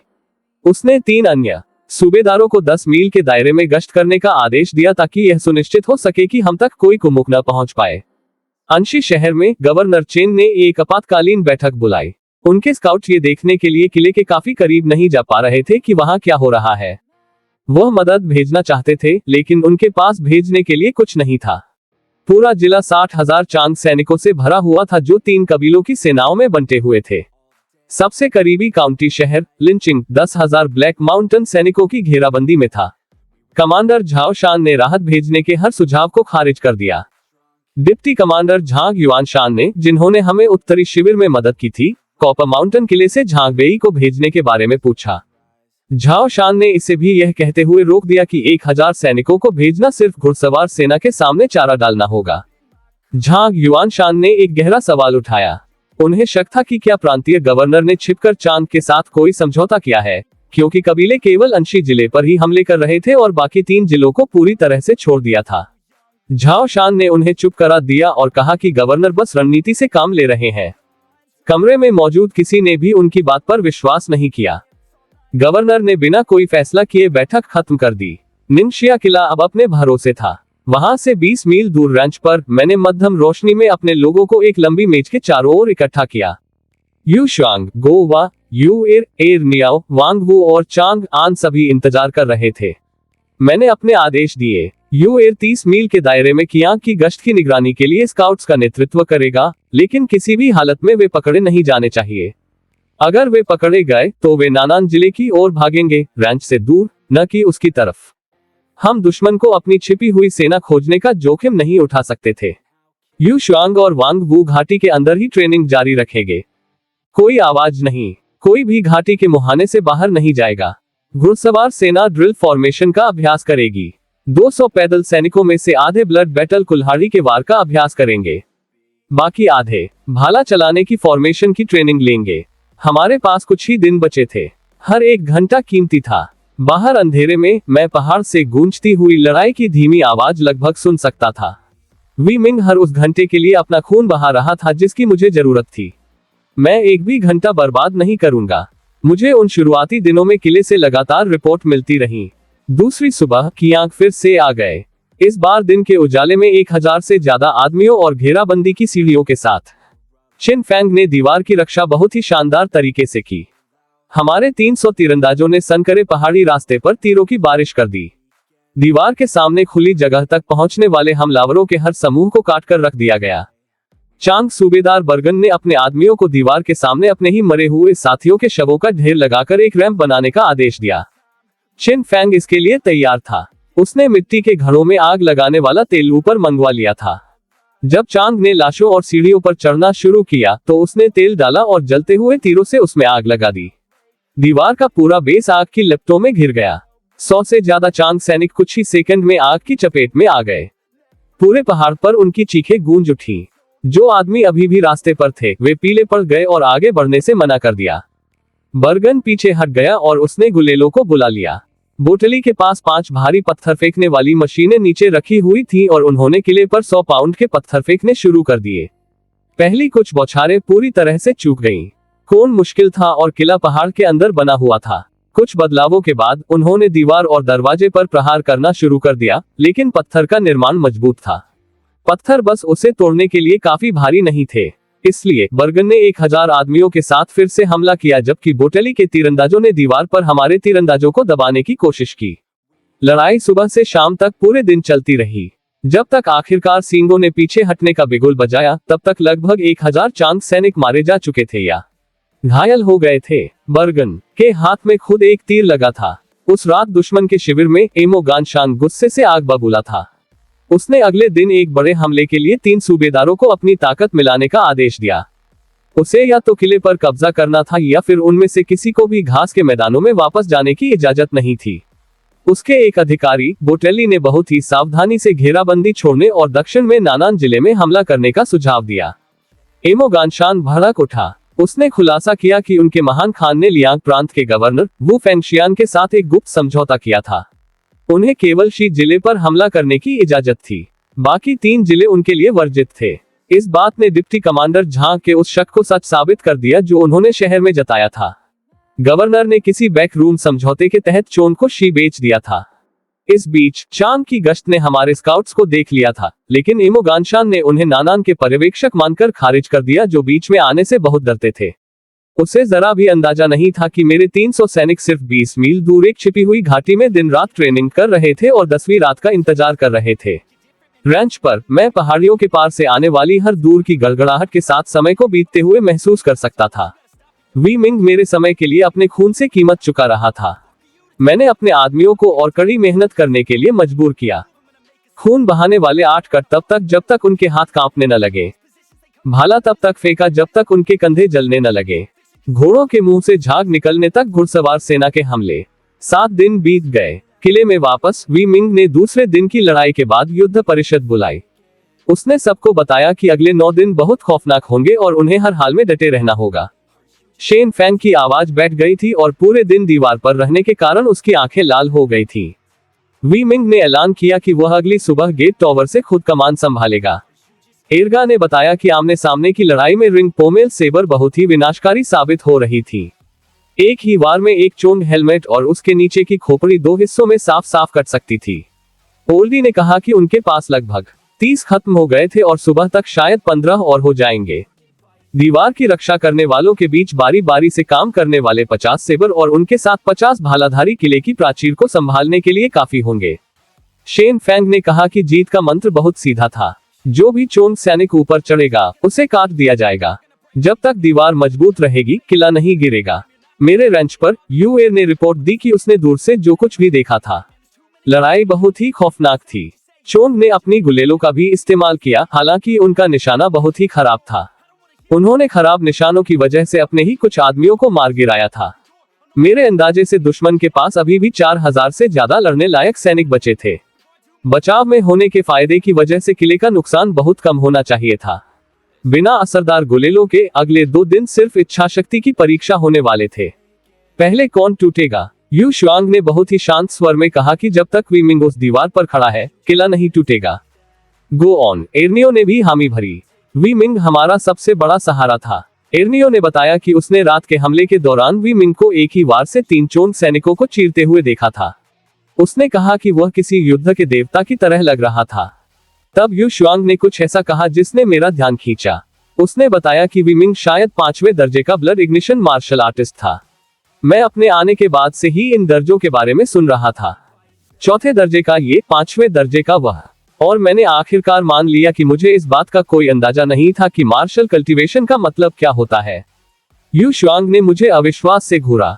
मेरी ताकत वाला कोई इंसान मार्शल रैंकिंग सिस्टम के बारे में कैसे नहीं जान सकता था। मैंने कंधे उचकाए और कुदरती ताकत और ढेर सारी कसरत का अपना पुराना बहाना दोहरा दिया। उसने गहरी सांस ली और पूरा सिस्टम समझाया। मार्शल कल्टीवेशन के 9 दर्जे होते हैं। पहला दर्जा एपर्चर ओपनिंग है, जड़ी बूटियों के स्नान या किसी 7वें दर्जे के मास्टर की मदद से शरीर के मेरिडियन बिंदुओं को खोलना। दूसरा दर्जा स्किन टेम्परिंग है, शरीर की बाहरी परत को सख्त करना और शारीरिक ताकत को बहुत ज्यादा बढ़ाना। तीसरा दर्जा बोन फोर्जिंग है। स्किन टेम्परिंग के साथ मिलकर ये दोनों दर्जे तुम्हें वो देते हैं जिसे वे तांबे की त्वचा और लोहे की हड्डियां कहते हैं, जो तुम्हें साधारण हथियारों के खिलाफ लगभग अजेय बना देता है। चौथा दर्जा ब्लड शेपिंग है, पर्यावरण से आध्यात्मिक ऊर्जा को महसूस करना और उसे सोखना सीखना, उसे अंदरूनी ताकत में बदलना। 5वां दर्जा ब्लड इग्निशन है। अपनी खुद की रक्त ऊर्जा को विशेष तकनीकों के जरिए जलाकर कुछ समय के लिए अपनी युद्ध शक्ति को कई गुना बढ़ा लेना। 6ठा दर्जा मेरिडियन ओपनिंग है। सभी 8 असाधारण मेरिडियन को खोलना। एक ही मौके में 10,000 पाउंड की ताकत हासिल करना। 7वां दर्जा शैकल शैटरिंग है। शरीर के 8 आंतरिक द्वारों को तोड़ना, जिससे मुक्का मारने की ताकत 10,000 पाउंड तक पहुंच जाती है। ये वो असली ताकतवर लोग हैं जो पूरी की पूरी सेनाओं की कमान संभालते हैं। 8वां और 9वां दर्जा उसने बताया माउंटेन रिवर और ग्रैंड मास्टर, लेकिन उसने माना कि उसे उन दोनों के बारे में ज्यादा जानकारी नहीं थी। मैंने ध्यान से सुना और इसे अपने खुद के स्टेज से मिला कर देखा। मेरी ताकत 30 थी, जो एक आम इंसान से 6 गुना ज्यादा थी। इससे मैं बिना किसी तकनीक का अभ्यास किए ही 5वें दर्जे के आसपास पहुंच गया था। अगर मेरे सिस्टम पैनल ने कभी कल्टीवेशन का विकल्प खोल दिया, तो मैं शायद अपने कुदरती गुणों को मार्शल आर्ट्स के साथ मिला पाऊंगा। ये सोचकर मेरे चेहरे पर एक मुस्कान आ गई, लेकिन वह बात की बात थी। अभी मेरे पास हमले से पहले 8 दिन बचे थे। युद्ध परिषदों और ट्रेनिंग सेशन से पहले ट्रेनिंग का हर 1 घंटा कीमती था। युए ने यू शुआंग से पूछा था कि उसका दर्जा क्या है। उसने कहा कि वह और ली जून दोनों शुरुआती 4थे दर्जे के ब्लड ची मार्शल आर्टिस्ट थे, वी मिंग के बाद किले में दूसरे सबसे ताकतवर। जब युए ने मेरे बारे में पूछा, तो उसने मेरी तरफ देखा और कहा कि शायद 5वें और 6ठे दर्जे के बीच कहीं, हालांकि उसे पक्का यकीन नहीं था। वांग वू ने एकदम सही अंदाजा लगाया था। उसने कहा कि मैं 5वें दर्जे के चरम स्तर के किसी योद्धा का मुकाबला कर सकता हूँ। योद्धा, या शायद उसे हरा भी सकता हूँ। युए का मुंह खुला का खुला रह गया। मैंने उससे कहा कि ज्यादा उत्साहित मत हो। एक 5वें दर्जे के मार्शल आर्टिस्ट को भी अगर सैकड़ों चांद घुड़सवारों का सामना करना पड़े, तो उसे अपनी जान बचाने के लिए भागना ही पड़ेगा। कच्ची ताकत सिर्फ एक हद तक ही काम आती है। एर्नियो ने पूछा कि क्या 8वें या 9वें दर्जे का कोई योद्धा अकेले सैकड़ों घुड़सवारों को हरा सकता है। वांग वू की आंखें चमक उठी। उसने कहा कि उसने खुद अपनी आंखों से एक 7वें दर्जे के योद्धा को हजारों सैनिकों की भीड़ को 3 बार चीरते हुए और 800 आदमियों का नेतृत्व करते हुए 7,000 एलिट सैनिकों को खदेड़ते हुए देखा था। ये 20 साल पहले लियांग पर्वत की लड़ाई थी, और वांग वू खुद ड्यूक जिंगुआ वू चांगा की कमान में उन 800 सैनिकों में से एक था। मैंने पूछा कि यह ड्यूक जिंगुआ कौन है। यू शुआंग ने मुझे 2 टूक जवाब दिया कि मैं अभी इतना महत्वपूर्ण नहीं हूं कि उनसे मिल सकूं। शायद एक बार जब मैं हर चांद घुड़सवार को वापस घास के मैदानों में खदेड़ दूंगा, तो मुझे यह मौका मिल जाए। उसे सच में मेरी औकात बताने में मजा आता था। 9 दिन बीत गए। हर दिन किले से ऐसी खबरें आती थी जिन्हें सुनना और भी मुश्किल होता जा रहा था। 9वीं शाम तक दीवार मुश्किल से ही टिकी हुई थी। शिन फैंग शायद ही बोल पा रहा था। उसकी आवाज जा चुकी थी। उसका चेहरा सूखे खून से सना हुआ था। एर्गो के पूरे शरीर पर घाव थे, लेकिन उसने दीवार छोड़ने से मना कर दिया। ली जून का बायां हाथ हड्डी तक कट गया था। उसने खुद उस पर पट्टी बांधी और लड़ता रहा। जब वी मिंग ने पूछा कि कितने लोग अभी भी लड़ सकते हैं, तो ली जून ने कहा लगभग 300। उन्होंने 700 के साथ शुरुआत की थी, लेकिन चोंग ने इससे भी कहीं ज्यादा भारी कीमत चुकाई थी। 5,000 में से मुश्किल से 2,000 ही अब लड़ने लायक बचे थे। 9 दिनों तक उस संकरे पहाड़ी रास्ते पर तीरों, आग वाले तेल, भालों और रिंग पोमेल सेबर के सामने सीधा हमला करने से उनका बहुत खून बह चुका था। 9वीं रात की लड़ाई बहुत खूनखार थी। शाम से लेकर घने अंधेरे तक चोंग बार बार आते रहे। वी मिंग अपनी तलवार लिए पूरे समय दीवार पर खड़ा रहा। जब आखिरकार पीछे हटने के लिए सींग बजे, तो किला अभी भी अपनी जगह पर डटा हुआ था। दुश्मन के शिविर में जनरल मो गान हान अपने गुस्से को काबू करने की कोशिश कर रहा था। 5,000 आदमी आधे खत्म हो चुके थे, और एक छोटा सा पहाड़ी किला अभी भी उसे चुनौती दे रहा था। उसके 5 सूबेदारों ने घुटनों के बल बैठकर खून की कस्में खाईं। उन्होंने कसम खाई कि वे 2 दिनों के भीतर किले को तोड़ देंगे या फिर अपने सिर धड़ से अलग करवा लेंगे। मो गान हान ने उन्हें समय सीमा दे दी, 2 दिन। उसके बाद कोई रहम नहीं। उसी रात मेरे रैंच पर मैंने अंतिम तैयारियों के लिए सबको इकट्ठा किया। कल सुबह मैं युएर को कुछ आदमियों के साथ कुछ चोन स्काउट्स को तियानशुई नदी की ओर लुभाने के लिए भेजूंगा। बहुत तेज नहीं, बहुत धीमा भी नहीं, बस इतना कि वे पीछे आते रहें। गाओ वा तुरंत समझ गया। मैं कुछ को जिंदा पकड़ना चाहता था और उनसे दुश्मन के शिविर की मौजूदा हालत के बारे में पूछताछ करना चाहता था। एर नियाओ को समझ नहीं आया। गाओ वा को उसे समझाना पड़ा। मैंने एर नियाओ की तरफ इशारा किया और उससे कहा कि अपने दिमाग का थोड़ा ज्यादा इस्तेमाल कर या फिर लोगों को यह बताना बंद कर दे कि हम एक ही गांव के हैं। वांग वू ने पूछा कि क्या कल रात ही वो रात है। मैंने उसे हाँ कहा, लेकिन वह रैंच पर ही रहेगा। उसने विरोध किया और जिद करने लगा कि वह एक हाथ से मेरे तीनों डिप्टी को मिलाकर भी उनसे बेहतर लड़ सकता है। यू शुआंग बीच में आए और उसे प्यार से समझाया। यह उसकी काबिलियत के बारे में नहीं था। अगर उसे कुछ हो गया तो हमारे आने वाले सैनिकों को ट्रेनिंग कौन देगा? अगली पीढ़ी को ब्लड बैटल 8 कट्स कौन सिखाएगा? मैंने तुरंत बात पकड़ी। बिल्कुल सही, तुम हमारा खजाना हो बुरे वांग, तुम्हें खतरे में नहीं डाल सकते। वह बड़बड़ाया लेकिन मान गया। यू शुआंग ने उसकी दलील चुराने के लिए मुझे घूर कर देखा। मैंने अपनी पीठ के पीछे से उसे अंगूठा दिखाया। उसने अपनी आंखें घुमाई। कल रात 10वीं रात, इसे खत्म करने का समय आ गया था। मैंने सबसे कहा कि अगले दिन आराम करें, कोई ट्रेनिंग नहीं, रात के लिए अपनी ऊर्जा बचाकर रखें। यू शुआंग की घुड़सवार सेना को अपने घोड़ों के खुरों को कपड़े में लपेटना था और शांति बनाए रखने के लिए उनके मुंह बांधने थे। मैंने वांग वू को बताया कि हमारे जाने के बाद वह रैंच की रखवाली करेगा, शायद कई दिनों तक। उसने कसम खाई कि जब तक उसकी सांस चल रही है, कोई भी घाटी में कदम नहीं रख पाएगा। उस सुबह मैंने तियानशुई नदी पर अपना जाल बिछा दिया। यू एर चारे के रूप में 5 घुड़सवारों को लेकर बाहर निकला और उसने चांग स्काउट्स को उन्हें देखने दिया और पीछा करने दिया। वह लगभग 15 दुश्मन घुड़सवारों को सीधे नदी के किनारे ले आया जहां एरन्यू, गोवा और मैं 100 ढाल और भालाधारी सैनिकों के साथ लंबी घास में छिपे हुए थे। स्काउट्स का नेतृत्व कर रहा चांग सूबेदार जोर से हंसा जब उसने यूएर के आदमियों को नदी के किनारे फंसा हुआ देखा। तभी मेरे सैनिक उसके पीछे घास से उठ खड़े हुए और उसके भागने का रास्ता रोक दिया। यूएर ने मुस्कुराते हुए उनसे अपने हथियार डाल देने को कहा। सूबेदार ने मजाक उड़ाते हुए कहा कि 100 पैदल सैनिक ब्लैक माउंटेन के घुड़सवारों को नहीं रोक सकते। यूएर ने ढाल की दीवार के पीछे से बाहर निकलते हुए मेरी तरफ इशारा किया और कहा कि शायद वो नहीं रोक सकता, लेकिन मैं रोक सकता हूं। सूबेदार ने अपना घोड़ा घुमाया और मेरी लाइन की तरफ धावा बोल दिया। मैंने अपना धनुष निकाला और सीधे उसके घोड़े की खोपड़ी के आर पार एक तीर मार दिया। जानवर उसी पल मरकर गिर पड़ा और सूबेदार लुढ़कता हुआ जमीन पर जा गिरा।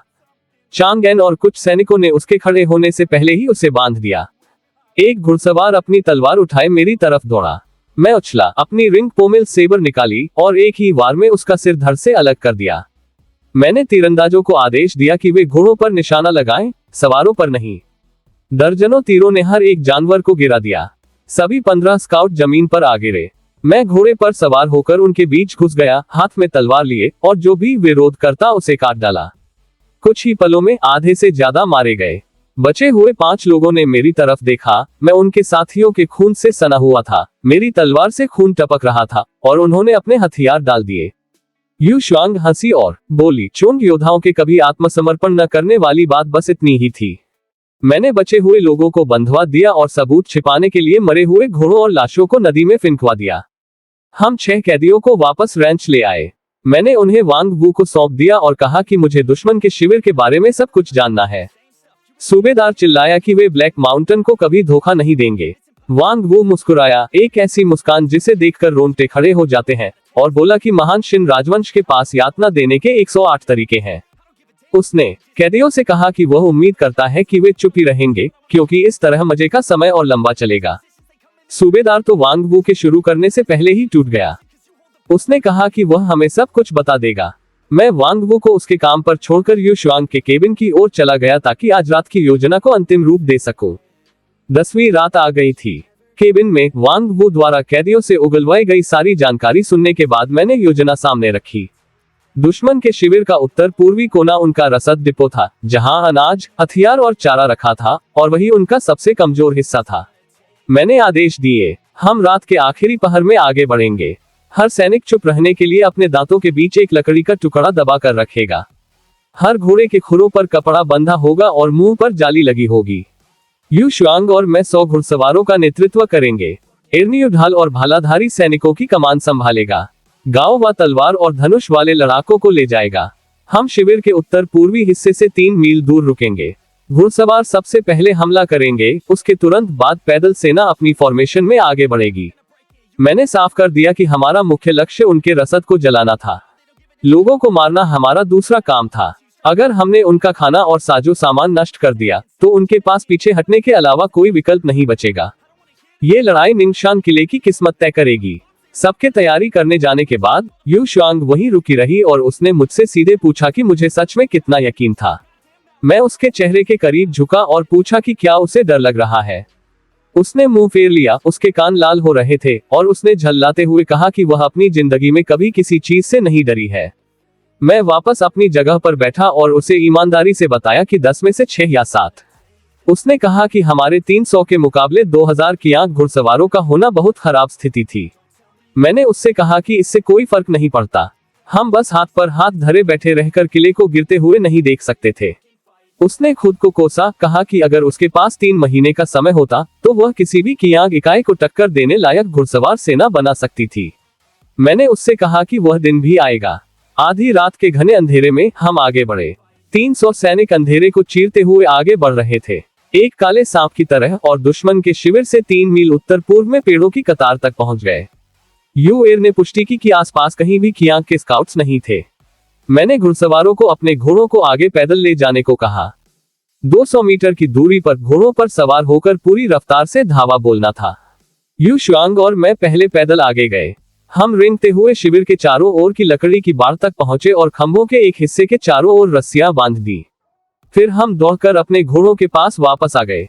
मेरे इशारे पर कई घुड़सवारों और मैंने रस्सियों को पूरी ताकत से खींचा। 15 मीटर चौड़ी बाड़ का एक पूरा हिस्सा भारी आवाज के साथ नीचे गिर गया। उस आवाज ने संतरियों को जगा दिया। इससे पहले कि वे 2 शब्द भी चिल्ला पाते, 100 घुड़सवार उस दरार से ऐसे अंदर घुसे जैसे अंधेरे से मौत बाहर आ रही हो। यू शुआंग और मैंने हमले का नेतृत्व किया। हम घोड़े दौड़ाते हुए अपने धनुष से संतरियों को उनकी मीनारों से नीचे गिरा रहे थे। पूरे शिविर में अफरा तफरी मच गई। हमने रास्ते में आने वाले हर अलाव और मशाल को लात मारकर गिरा दिया, जिससे एक के बाद एक तंबू धू धू कर जलने लगे। कियांग सैनिक आधे कपड़े पहने और आधी नींद में अपने तंबुओं से लड़खड़ाते हुए बाहर निकले और सीधे हमारे भालों और तलवारों का शिकार बन गए। बीच वाले तंबू में जनरल मो गानशान धरती को हिला देने वाली घोड़ों की टापों की आवाज सुनकर जाग गया। उसके रक्षकों ने उससे भागने की भीख मांगी। वह अपने आदमियों को इकट्ठा होने के लिए चिल्लाता रहा, लेकिन उसके सैनिक कोई फॉर्मेशन नहीं बना पा रहे थे। हर तरफ आग फैल रही थी और मेरे घुड़सवार बाहर निकलने वाले किसी भी इंसान को काट रहे थे। हमारे पीछे इर्नियू और गाओवा की 200 पैदल सेना बाढ़ की दरार से अंदर घुस आए और उन्होंने एक सिरे से तंबुओं को साफ करना शुरू कर दिया। जो भी चोंग सैनिक बाहर कदम रखता उसे मार गिराया। सूबेदार बर्गन, जिसे कुछ दिन पहले बाह में घाव लगा था, लड़खड़ाते हुए अपने तंबू से बाहर निकला और हमारे सैनिकों को पहचान लिया। इससे पहले कि वह कुछ कर पाता, गाओवा के तीरंदाजों ने उस पर तीरों की बौछार कर दी। वह एक पिनकुशन की तरह छन्नी होकर गिर पड़ा। एक और सूबेदार मिंग जार किसी तरह एक घोड़े पर चढ़ने और 1 दर्जन घुड़सवारों को इकट्ठा करने में कामयाब रहा। उसने सीधा मेरी तरफ धावा बोल दिया। मैंने यू शुआंग से कहा कि घुड़सवारों से तंबू जलवाती रहे जबकि मैं इस समूह को संभालता हूँ। अकेले मैंने अपना घोड़ा घुमाया, काले लोहे के भाले को सीधा किया और उनसे सीधा मुकाबला करने के लिए आगे बढ़ा। किले की दीवार के ऊपर एर्गू ने दुश्मन के शिविर में आग भड़कते हुए देखी और चिल्लाया कि हमने हमला शुरू कर दिया है। वी मिंग ने कोई हिचकिचाहट नहीं दिखाई। उसने ली जुन से पूछा कि कितने सैनिक अभी भी लड़ सकते हैं। 200। वी मिंग ने अपनी विशाल तलवार उठाए और कहा कि वह इस कत्लेआम में शामिल होने के लिए पहाड़ से नीचे जा रहा है। उसने तुरंत उन 200 लोगों को इकट्ठा होने का आदेश दिया। नीचे शिविर में मैं पहले से ही कत्लेआम के बीचों बीच था। सूबेदार मिंग जार ने अपने घुड़सवारों के साथ मुझ पर धावा बोल दिया। बस एक ही वार काफी था। मेरा भाला उसकी छाती के आर पार हो गया। मैंने उसके शरीर को दूसरे घुड़सवारों पर फेंक दिया। एक बहादुर बेवकूफ ने बदले की बात चिल्लाए और अपनी तलवार उठाए मेरी तरफ आया। मैंने अपने भाले को एक तरफ से घुमाया और उसका सिर धड़ से अलग कर दिया। हर तरफ खून का फव्वारा फूट पड़ा। उसके बाकी आदमी टूट गए और चिल्लाते हुए भागने लगे कि मैं इंसान नहीं हूँ। उस रात मेरे अंदर कुछ जाग गया था, खून की ऐसी प्यास जो मैंने पहले कभी महसूस नहीं की थी।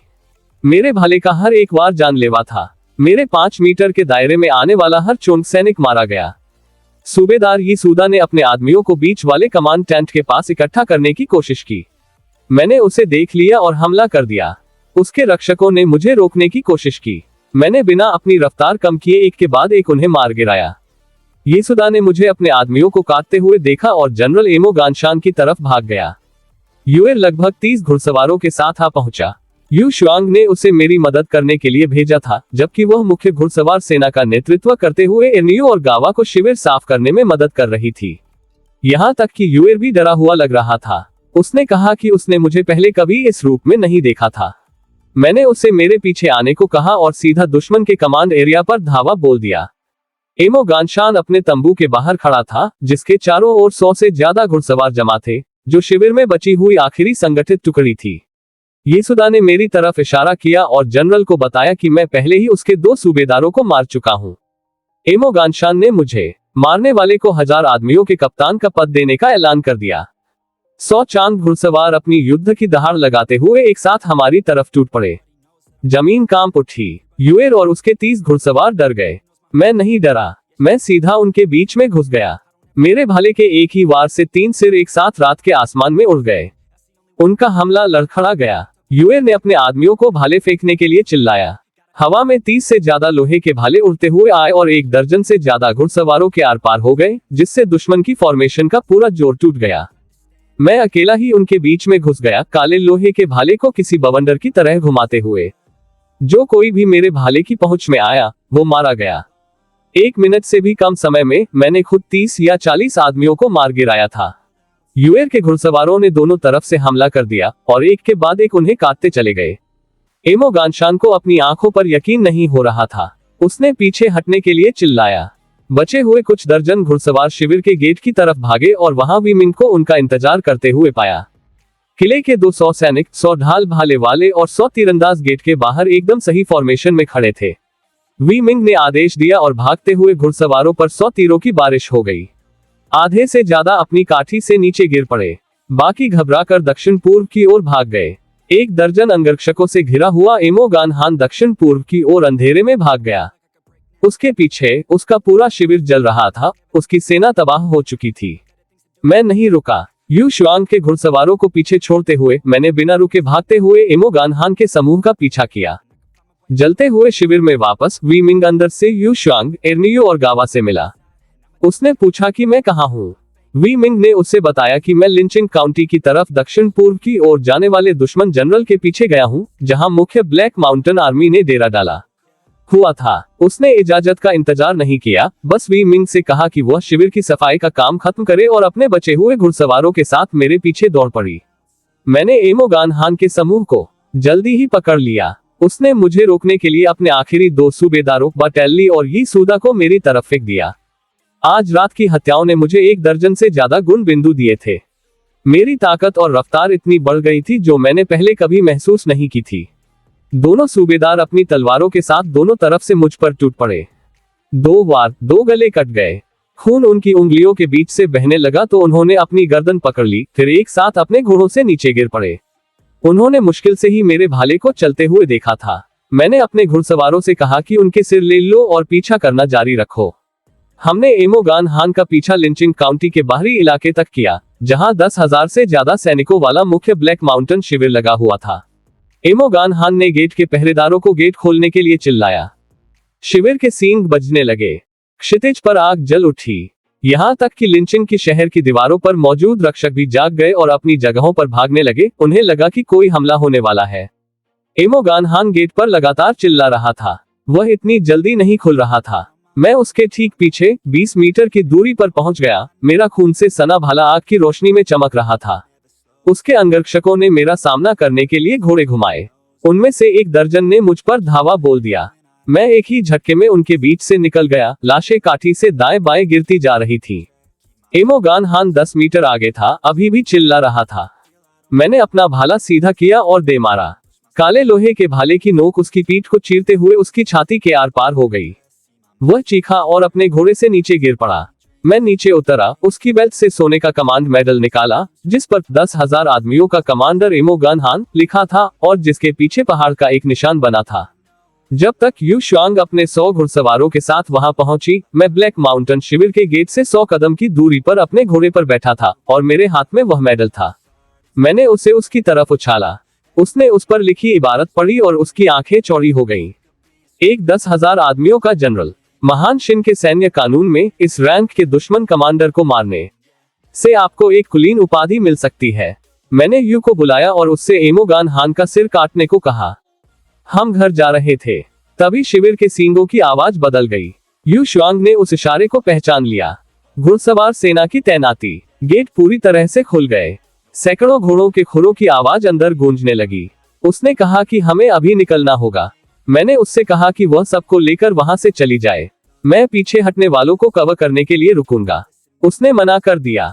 उसने कहा कि अगर हम जाएंगे तो एक साथ जाएंगे। मैंने अपने पद का रुतबा दिखाया। डिप्टी कप्तान होने के नाते मैं उससे जाने का आदेश दे रहा था। मेरे अकेले यहाँ खड़े रहने से उनका सारा ध्यान मुझ पर ही रहेगा। अगर सब एक साथ होंगे तो मैं खुलकर नहीं लड़ पाऊंगा। उसने दांत पीसे, अपना घोड़ा घुमाया और घुड़सवारों को लेकर उत्तर पश्चिम में निंगशान की तरफ पूरी रफ्तार से दौड़ पड़ी। मैं उस खुले हुए गेट का अकेला सामना कर रहा था। सैकड़ों चांद घुड़सवार बाहर निकल रहे थे। मैंने अपनी आवाज इतनी ऊंची की कि वह शिविर की दीवारों और दूर के शहर तक गूंज उठी। मुझसे लड़ने की हिम्मत किसमें है? लिंचिंग की शहर की दीवारों के ऊपर काउंटी मजिस्ट्रेट ब्लैक माउंटेन शिविर की तरफ अंधेरे में घूर रहा था और उसने अपने अधिकारियों से एक ऐसा सवाल पूछा जिसका जवाब किसी के पास नहीं था। वो आदमी कौन है जो 10,000 दुश्मनों के सामने अकेला खड़ा होकर लड़ाई के लिए ललकार रहा है? लिंचिंग की शहर की दीवारों पर काउंटी मजिस्ट्रेट और उसके अधिकारी पूरी तरह से भ्रमित होकर देख रहे थे। उन्हें समझ नहीं आ रहा था कि ब्लैक माउंटेन शिविर के बाहर कोई अकेला क्यों लड़ रहा है। उन्होंने अंदाजा लगाया कि मैं निंगशान किले से हो सकता हूं, लेकिन ये समझ नहीं पा रहे थे कि यह कैसे मुमकिन है, क्योंकि किले को घेराबंदी में होना चाहिए था। एक चांद सूबेदार ने कई सौ घुड़सवारों को बाहर निकाला और मुझे घेर लिया। तभी एमोगान शान के बचे हुए अंगरक्षकों में से एक वहां आया और उसने सूबेदार को बताया कि क्या हुआ था। मैंने 10,000 आदमियों के जनरल को मार डाला है, साथ ही 4 सूबेदारों को भी। मिंगजार, बर्गन, बाटेली और ये सुदा सब मेरे हाथों मारे गए हैं। सूबेदार इतना सदमे में था कि वह हमले का आदेश देना ही भूल गया। मैंने उस पल का फायदा उठाया। मैंने एमोगान शान का सिर उठाया, उसे अपने सैडलबैग में ठूसा और उनके घेरे के सबसे कमजोर हिस्से पर सीधा धावा बोल दिया। मेरे भाले ने 2 घुड़सवारों को चीर दिया, उनके सिर हवा में उड़ गए और मैं घेरा तोड़कर निकल गया। हजारों चांद घुड़सवार शिविर से बाहर निकल पड़े और खुले मैदान में मेरा पीछा करने लगे। मैं उत्तर पश्चिम की ओर घोड़े को सरपट दौड़ाता रहा, जो भी करीब आया उसे मार गिराया। दर्जनों मील के बाद उनकी मुख्य सेना नानान जिले की सीमा पर रुक गई। उन्हें पार न करने के आदेश थे, लेकिन लगभग 100 जिद्दी घुड़सवार आते रहे। मैंने अपना घोड़ा घुमाया और उनका सामना किया। उन्हें लगा कि उन्होंने मुझे फंसा लिया है। उनके सूबेदार ने मुझे मारने के लिए चिल्लाया। मैंने वापस उन पर धावा बोल दिया। मेरा पहला वार एक साथ 2 आदमियों के आर पार हो गया। भाला उन दोनों के शरीरों को चीरता हुआ निकल गया। फिर मैं पागल हो गया। मुझे लग रहा था जैसे मेरी हर मांसपेशी ताकत से फट रही हो। मैं उनके बीच से एक तूफान की तरह गुजर गया। कुछ ही सेकंड में 1 दर्जन से ज्यादा लोगों को मार गिराया। दूर से देख रहे सूबेदार का चेहरा सफेद पड़ गया। जब मैंने उसकी तरफ घोड़ा दौड़ाना शुरू किया तो वह घबरा गया और मुख्य सेना की तरफ वापस भाग गया। यह नजारा बहुत ही बेतुका था। 100 घुड़सवार मेरा पीछा कर रहे थे और अब मैं उनका पीछा कर रहा था। सूबेदार झू अर्मिंग ने अपने आदमियों को खौफ में भागते देखा और उसे समझ नहीं आ रहा था कि क्या हो रहा है। जिस सूबेदार ने पीछा करने का नेतृत्व किया था उसने झूठ बोला और कहा कि मेरे पास असीमित ताकत है और मैंने अकेले ही उसके आधे आदमियों को मार डाला है। मैंने अपने घोड़े को उनके हजारों घुड़सवारों से 100 कदम की दूरी पर रोका और एक बार फिर चिल्लाया, मुझसे लड़ने की हिम्मत किसमें है? झू मिंग बस हमले का आदेश देने ही वाला था कि मैं मुड़ा और अंधेरे में गायब हो गया। उसे एहसास हुआ कि मैं बस दिखावा कर रहा था, अपने लोगों के भागने के लिए समय खरीद रहा था, लेकिन वह पीछा करने में किसी घात का शिकार होने से बहुत डरा हुआ था। भोर तक मैं निंगशिया माउंटेन के तल पर पकड़े गए चोंग शिविर की और सुबह की धुंध से बाहर निकला। दरवाजे पर सैकड़ों सैनिक फॉर्मेशन में खड़े थे, मेरा नाम जप रहे थे। चोंगयुन वहां था, अपनी लाल आंखें मल रहा था, रोने से बचने की कोशिश कर रहा था। उसने धीरे से कहा कि उसे पता था कि मैं वापस आऊंगा। यूए ने पूछा कि क्या चोंग सैनिकों ने पीछा किया था। मैंने उसे बताया कि मैंने उन्हें एक बड़े गोल चक्कर में घुमाया, एक और जत्थे को काट डाला और अब वे पीछा करने से बहुत डर गए थे। यू शुआंग हाथ बांधे खड़ी थी, उसका चेहरा बर्फ की तरह ठंडा था। वह अभी भी इस बात से नाराज थी कि मैंने अपने पद का इस्तेमाल किया और उसे मुझे पीछे छोड़ने का आदेश दिया। वह मेरे लापरवाह और मूर्ख होने के बारे में कुछ बड़बड़ाए। मैं बस मुस्कुरा दिया। हम जीत गए थे, शिविर हमारा था, जनरल मर चुका था और मैं जिंदा था, इतना ही काफी था। एर्नियो ने फुसफुसाकर कहा कि अगर मुझे थोड़ी भी और देर हो जाती तो यू शुआंग मुझे ढूंढने के लिए निकलने ही वाली थी। मैंने उसके चेहरे पर हल्की सी नाराजगी देखी और मन ही मन मुस्कुराया। बाहर से सख्त, अंदर से नर्म, वी मिंग अपनी बड़ी तलवार के सहारे झुका और सबको वापस किले में चलने को कहा। लेकिन गाओवा ने हमें रोक लिया। उसने एक चोंग अधिकारी को पकड़ा था जो देवर नाम का सूबेदार होने का दावा कर रहा था और बात करने की भीख मांग रहा था। वी मिंग ने उस बंधे हुए कांपते हुए आदमी को घूरा और कहा कि इसे बस मार दो। एक सूबेदार का सिर 1000 ताइल के बराबर था। देवर घबरा गया और कहने लगा कि उसके पास बहुत जरूरी खुफिया जानकारी है और वह आत्मसमर्पण करना चाहता है। उसने दावा किया कि उसने कभी किसी महान शिन नागरिक को नहीं मारा, कभी किसी औरत को नहीं छुआ और उसकी मां असल में महान शिन से ही थी। उसमें आधा शिन खून था। मैंने वी मिंग से उसे जिंदा रखने को कहा। मुझे कुछ सवाल पूछने थे। हमने शिविर से 1000 से ज्यादा युद्ध के घोड़े भी पकड़े थे। मैंने यूएर को उन्हें जत्थों में रैंच ले जाने को कहा और रास्ते में चोंग स्काउट्स पर नजर रखने की हिदायत दी। वापस कमांड हॉल में मैंने देवर से पूछताछ की। वह इतनी जोर से कांप रहा था कि मुश्किल से बोल पा रहा था। मैंने उससे शांत होने को कहा। हम उसे नहीं मारेंगे। फिर उसने एक बहुत बड़ा राज खोला। लगभग 1 महीने में जब तीनों कबीलों की सेनाएं वापस घास के मैदानों में लौटने की तैयारी कर रही होंगी, तो उन्होंने आखिरी 10 दिनों में 3 काउंटी शहरों पर अचानक हमला करने की योजना बनाई थी। ब्लैक माउंटेन लिंचिंग काउंटी पर हमला करेगा, व्हाइट वुल्फ शाय पर हमला करेगा काउंटी पर, आयरन बारबेरियन कॉपर माउंटेन किले के पास बिशोन काउंटी पर हमला करेगा। कमरे में सन्नाटा छा गया। वी मिंग का चेहरा गंभीर हो गया। अगर यह सच था तो 3 पूरी काउंटियों का कत्लेआम होने वाला था। ली जुन ने कहा कि हम इसके बारे में कुछ नहीं कर सकते। हम बहुत कमजोर थे। एर्गो ने कहा कि हमें तुरंत प्रांतीय गवर्नर को रिपोर्ट करनी चाहिए। शिन फैंग ने अपना सिर हिलाया। अगर गवर्नर कबीलों से लड़ना चाहता तो उसने बहुत पहले सेना भेज दी होती। उसने साफ तौर पर कोई सौदा कर लिया था। मैं शांत रहा और देवर से गिनती के बारे में पूछा।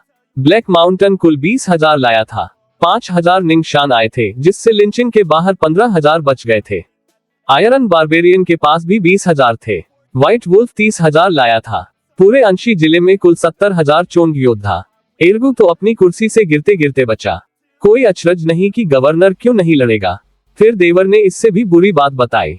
इस साल का हमला सिर्फ टटोलने के लिए था। अगली वसंत में तीनों कबीलों ने महान शिन के खिलाफ पूरे पैमाने पर युद्ध के लिए 2 लाख सैनिकों को इकट्ठा करने की योजना बनाई है। वह तो पूरे लियोन प्रांत को तबाह कर देगा। मैंने पूछा कि उन्होंने सबसे पहले वेस्ट माउंटेन पास पर कब्जा कैसे किया। देवर ने समझाया कि सालों की शांति के बाद दर्रे की सुरक्षा ढीली हो गई थी। तीनों कबीलों ने सैनिकों को नेलिन कबीले के व्यापारियों के भेष में भेजा। समय समय पर 20 या 30 के छोटे छोटे समूहों को दर्रे से पार कराया। जब अंदर काफी सैनिक हो गए तो उन्होंने एक साथ हमला किया और दरवाजे खोल दिए। मुझे पहाड़ों में बचाई गई राजकुमारी नेलान शीर की याद आई। मैंने उसके कबीले के बारे में पूछा। देवर ने कहा कि तीनों कबीलों ने नेलान को कुचल दिया था। केवल कुछ ही लोग बचकर तियानशान पहाड़ों की गहराइयों में भाग पाए थे। मैंने देवर को जिंदा रखने का फैसला किया। मैंने उसका नाम बदलकर वांग मियाओहू रख दिया, वांग बर्बर विनाशक, और उसे एर्नियू को सौंप दिया। मैंने एर्नियू को चेतावनी दी कि अगर कैदी भाग गया तो मैं उसे ही इसके लिए जिम्मेदार ठहराऊंगा। वी मिंग ने मेरी तरफ देखा और पूछा कि अब हमें क्या करना चाहिए। उसने मुझे निंगशान किले का असली फैसला लेने वाले के रूप में पूरी तरह से स्वीकार कर लिया था। मैंने उससे कहा कि हम अभी यही रहेंगे। जंगलों से शरणार्थियों को इकट्ठा करना जारी रखें। जितने ज्यादा हो सके उतने ले आएं। ब्लैक माउंटेन शिविर पर कड़ी नजर रखने के लिए स्काउट्स भेजें। अगर वे सच में लिंचिंग पर हमला करने की योजना बना रहे थे तो उन्हें पहले घेराबंदी के उपकरण बनाने होंगे और वही हमारे लिए चेतावनी का संकेत होगा। तात्कालिक संकट टल गया था, लेकिन बड़ा तूफान तो बस शुरू ही हुआ था। ली जुन ने पूछा कि क्या हमें तीनों काउंटी शहरों को चेतावनी देनी चाहिए। मैंने कहा हाँ, सभी तीनों काउंटियों, साथ ही कॉपर माउंटेन किले और गवर्नर चेन को संदेशवाहक भेजें। लेकिन हम अभी ऐसा नहीं कर सकते थे। अगर कबीलों को भनक लग गई कि हमें उनकी योजना पता है तो वे इसे बदल देंगे। चेतावनी भेजने से पहले 2 हफ्ते इंतजार करना बेहतर होगा। वी मिंग ने छापे से मिले लूट के माल का हिसाब लगाया। 2000 बोरी से ज्यादा अनाज, हजारों ताइल चांदी, हजारों तांबे के सिक्कों की डोरियां और सोने की छड़ों का एक संदूक। कुल कीमत लगभग 3 लाख ताइल। इसका ज्यादातर हिस्सा कमांड टेंट में मोगानशान के निजी खजाने से आया था। वी मिंग ने कहा कि उसने अपनी पूरी जिंदगी सेवा की है और कभी एक जगह पर इतना पैसा नहीं देखा। मैं तो लगभग भूल ही गया था कि मोगानशान का सिर अभी भी मेरे सैडल बैग में था। जब मैंने यूं ही इसका जिक्र किया तो वी मिंग की आंखें फटी की फटी रह गईं। उसने कहा कि 10,000 आदमियों के कमांडर को मारना मुझे कम से कम काउंटी बैरन की कुलीन उपाधि दिलाने के लिए काफी था। मैंने मजाक में कहा कि मैं तो वाइकाउंट की उम्मीद कर रहा था। यू शुआंग ने मुझे अपनी किस्मत को ज्यादा न आजमाने को कहा। गाओ वा ने एक अच्छी बात उठाई। क्या ब्लैक माउंटेन कबीला लिंचिंग पर हमला करने की अपनी योजना छोड़ देगा और इसके बजाय हमारे पीछे आएगा? मैंने कहा नहीं, हमने अभी अभी उनकी 5000 की टुकड़ी का सफाया किया है और उन्हें अंदाजा नहीं है कि हमारे पास वास्तव में कितने सैनिक हैं। वे हमारे पहाड़ी किले पर एक और हमले का जोखिम नहीं उठाएंगे। लिंचिंग एक बहुत बड़ा इनाम था। औरतें, सोना, खाना, मजदूर, और मुझे शक था कि वे पहले ही शहर की दीवारों के अंदर अपने जासूस घुसा चुके होंगे। मैंने वी मिंग से कहा कि वह लोहारों को 24 घंटे हथियार बनाने के काम पर लगाए रखे और औरतों की वर्कशॉप में छीने हुए चमड़े के कवच को हमारे आसान चमकदार कवच में बदलने को कहे। वह मान गया और उसने ओल्ड ली को प्रभारी बना दिया। सबके जाने के बाद मैंने वी मिंग को अकेले में कहा कि वह अभी के लिए युद्ध रिपोर्ट को रोक कर रखे। मैं नहीं चाहता था कि यह खबर इतनी जल्दी राजधानी तक पहुंचे। इतनी शानदार जीत ताकतवर लोगों का ध्यान अपनी ओर खींचेगी, और हम अभी इतने छोटे थे कि उस तरह के ध्यान से बच नहीं सकते थे। वह समझ गया और उसने कहा कि हम अपना इनाम बाद में ले लेंगे, एक एक सिक्का। 3 शांत दिन बीत गए। मैं रंच पर यू शुआंग के साथ अंशी जिले के नक्शे का अध्ययन कर रहा था जब वांग वू अंदर आया और बोला कि कोई मुझे ढूंढते हुए आया है, जिसका नाम लेई किनशान है, जो वेस्ट माउंटेन पास का पूर्व डिप्टी कमांडर है। मैं घाटी के मुहाने पर गया और उसे देखा। वह बहुत विशाल था, 2 मीटर लंबा, कांसे जैसी त्वचा, और उसका जबड़ा ऐसा लगता था जैसे ग्रेनाइट से तराशा गया हो।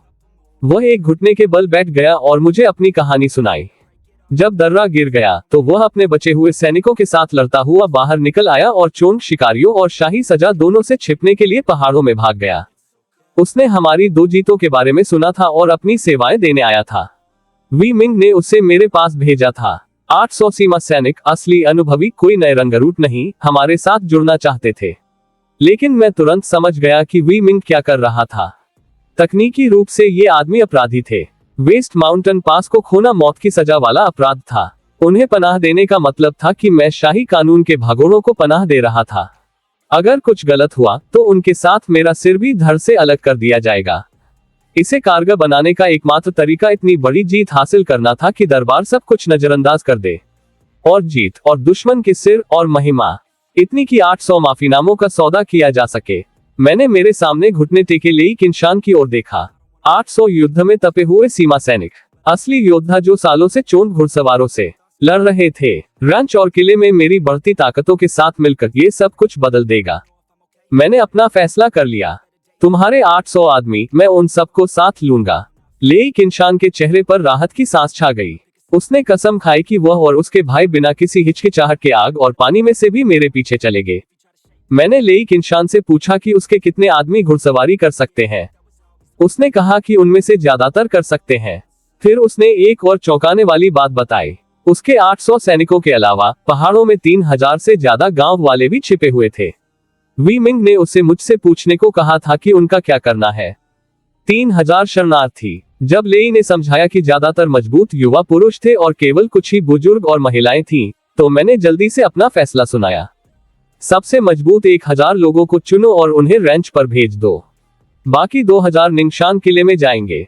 उसने स्पष्ट रूप से राहत के साथ मुझे धन्यवाद दिया। उसे डर था कि मैं उन्हें वापस भेज दूंगा। 2 दिन बाद किले के लोहारों की संख्या 3 गुना बढ़कर 300 से अधिक हो गई थी। इतने सारे हाथों के साथ हथियारों का उत्पादन 2 गुना हो गया। ओल्ड ली ने मुझे बताया कि वह 20 दिनों के भीतर मेरे सभी उपकरणों के ऑर्डर पूरे कर सकता है। मैंने भीषण गर्मी में हथौड़ा मारते हुए उन बिना कमीज वाले लोहारों को देखा और मेरे मन में उनके लिए सच्चा सम्मान पैदा हुआ। वे भी आभारी थे। हमारे किले में वे भरपेट खाना खाते थे, मजदूरी कमाते थे और उन्हें चोंग हमलावरों द्वारा घसीटे जाने का डर नहीं था। यू शुआंग ने महिलाओं की एक लड़ाकू इकाई बनाने के लिए किले की आबादी में से 100 मजबूत महिलाओं को चुनने का काम पूरा कर लिया था। मैंने पूछा कि क्या वह उन्हें घुड़सवार सेना या पैदल सेना के रूप में ट्रेनिंग देगी। उसने कहा, दोनों। ऐसे घुड़सवार लड़ाके जो घोड़े पर सवार होकर हमला कर सके और पैदल उतरकर भी दुश्मन को मार सके। मैंने उसकी बात पर थम्स अप किया। रेंच वापस लौटते समय उसने पूछा कि क्या मैं ब्लैक माउंटेन कबीले के खिलाफ लिंचिंग काउंटी की रक्षा करने की योजना बना रहा हूँ। मैंने उसे सुधारते हुए कहा, रक्षा नहीं, उन्हें तबाह करना है। उसने मुझे घूर कर देखा और पूछा कि क्या मैं अपने केवल 2000 रेंच सैनिकों के साथ ऐसा करने की योजना बना रहा हूँ। मैंने उसे याद दिलाया कि किले में 1000 और लोग थे और लिंचिंग में भी कई हजार गैरिसन सैनिक थे, तो शायद कुल मिलाकर 15,000 चोन घुड़सवारों के खिलाफ हमारे 6 या 7,000 लोग। उसने पूछा कि क्या मैं एक और रात के हमले की योजना बना रहा हूँ। मैंने अपना सिर हिलाया। वह चाल 2 बार काम कर गई थी, लेकिन तीसरी बार ऐसा करना नामुमकिन था। ब्लैक माउंटेन कबीला अब दोबारा सोते हुए नहीं पकड़ा जाएगा। उसने मेरी असली योजना जानने की जिद की। मैं मुस्कुराया और कहा कि सही वक्त आने पर उसे खुद पता चल जाएगा। वह मुझे मेरे घोड़े से नीचे गिराने के बारे में गुस्से में कुछ बड़बड़ाए। जब हम घाटी में घुसे तो वहां का नजारा देखकर मेरी सांसें थम गईं। ट्रेनिंग के मैदान में 2100 सैनिक एकदम सही फॉर्मेशन में खड़े थे। 800 सीमा के अनुभवी सैनिक, 1000 नए रंगरूट और मेरे खुद के 300 सैनिक। वांग वू ने मेरे आने का जोर से ऐलान किया और हर एक आदमी एक घुटने के बल बैठ गया। कमांडर की जय हो, मैंने उन्हें खड़े होने को कहा। वांग वू ने फुसफुसाते हुए कहा कि यह सब अपना दबदबा कायम करने के लिए है, ताकि हर एक आदमी को पता रहे कि उन्हें कौन खिलाता है और उनके लिए कौन लड़ता है। मैंने मजाक में कहा कि अगर शाही दरबार ने ये देख लिया तो उन्हें लगेगा कि मैं कोई बागी सेना तैयार कर रहा हूँ। वांग वू ने धीरे से बताया कि उसने मेरे कहे अनुसार इमोगानशान के सिर के साथ एक गुप्त पत्र पहले ही शाही राजधानी भेज दिया है। किसी का जवाब आएगा या नहीं, ये पक्का नहीं था। मैं मुस्कुराया और कहा कि कोई जवाब न आना ही शायद हमारे लिए सबसे बेहतर होगा। मैंने लेई किनशान को सैन्य दूत नियुक्त किया, जो वेस्ट माउंटेन पास में उसके पुराने डिप्टी कमांडर के पद से कम था, लेकिन उसने बिना किसी शिकायत के इसे मान लिया। उसने कहा कि बस उसे पनाह मिल जाना ही उसकी औकात से कहीं ज्यादा था। मैंने उससे कहा कि वह पुरानी हार के लिए खुद को दोष न दे। दुश्मन के इलाके से 800 आदमियों को जिंदा निकाल कर लाना कोई छोटी बात नहीं थी। उसकी आंखें लाल हो गईं। उसने मुझसे कहा कि अब उसकी जिंदगी मेरी है। मैंने अपनी मुट्ठी से उसकी छाती को थपथपाया और कहा कि इसे बचा कर रखो। तुम्हारी जिंदगी वेस्ट माउंटेन पास को वापस छीनने के लिए है। उसने कसम खाई कि वह अपने मरे हुए भाइयों और उन सभी आम नागरिकों के लिए ऐसा करेगा जिन्होंने दुख झेला है। फिर यू शुआंग मेरे पास आए और उसने सुन डान यू को अपनी 100 महिला सैनिकों को लाइन में लगने का आदेश दिया। वे मार्च करती हुई मैदान में आई और 2 एकदम सीधी लाइनें बना ली। हमारी ताकत बढ़ रही थी। रेंच पर 2000 से ज्यादा, किले में 1000 और हर दिन और भी लोग जुड़ रहे थे। अब सवाल यह नहीं था कि क्या हम और लड़ सकते हैं। सवाल यह था कि क्या हम इतनी बड़ी जीत हासिल कर सकते हैं जो इस पूरे युद्ध का रुख ही बदल कर रख दे। तो गाइस सीरीज का ये पार्ट यहीं खत्म होता है। नेक्स्ट पार्ट भी जल्द ही अपलोड हो जाएगा, तो देरी किस बात की, चैनल को सब्सक्राइब करना और इस वीडियो को लाइक करना। और हाँ, अगर आपको किसी स्पेसिफिक सीरीज का एक्सप्लेनेशन चाहिए तो मुझे कमेंट करना। मिलते हैं नेक्स्ट वीडियो में, तब तक के लिए गुड बाय।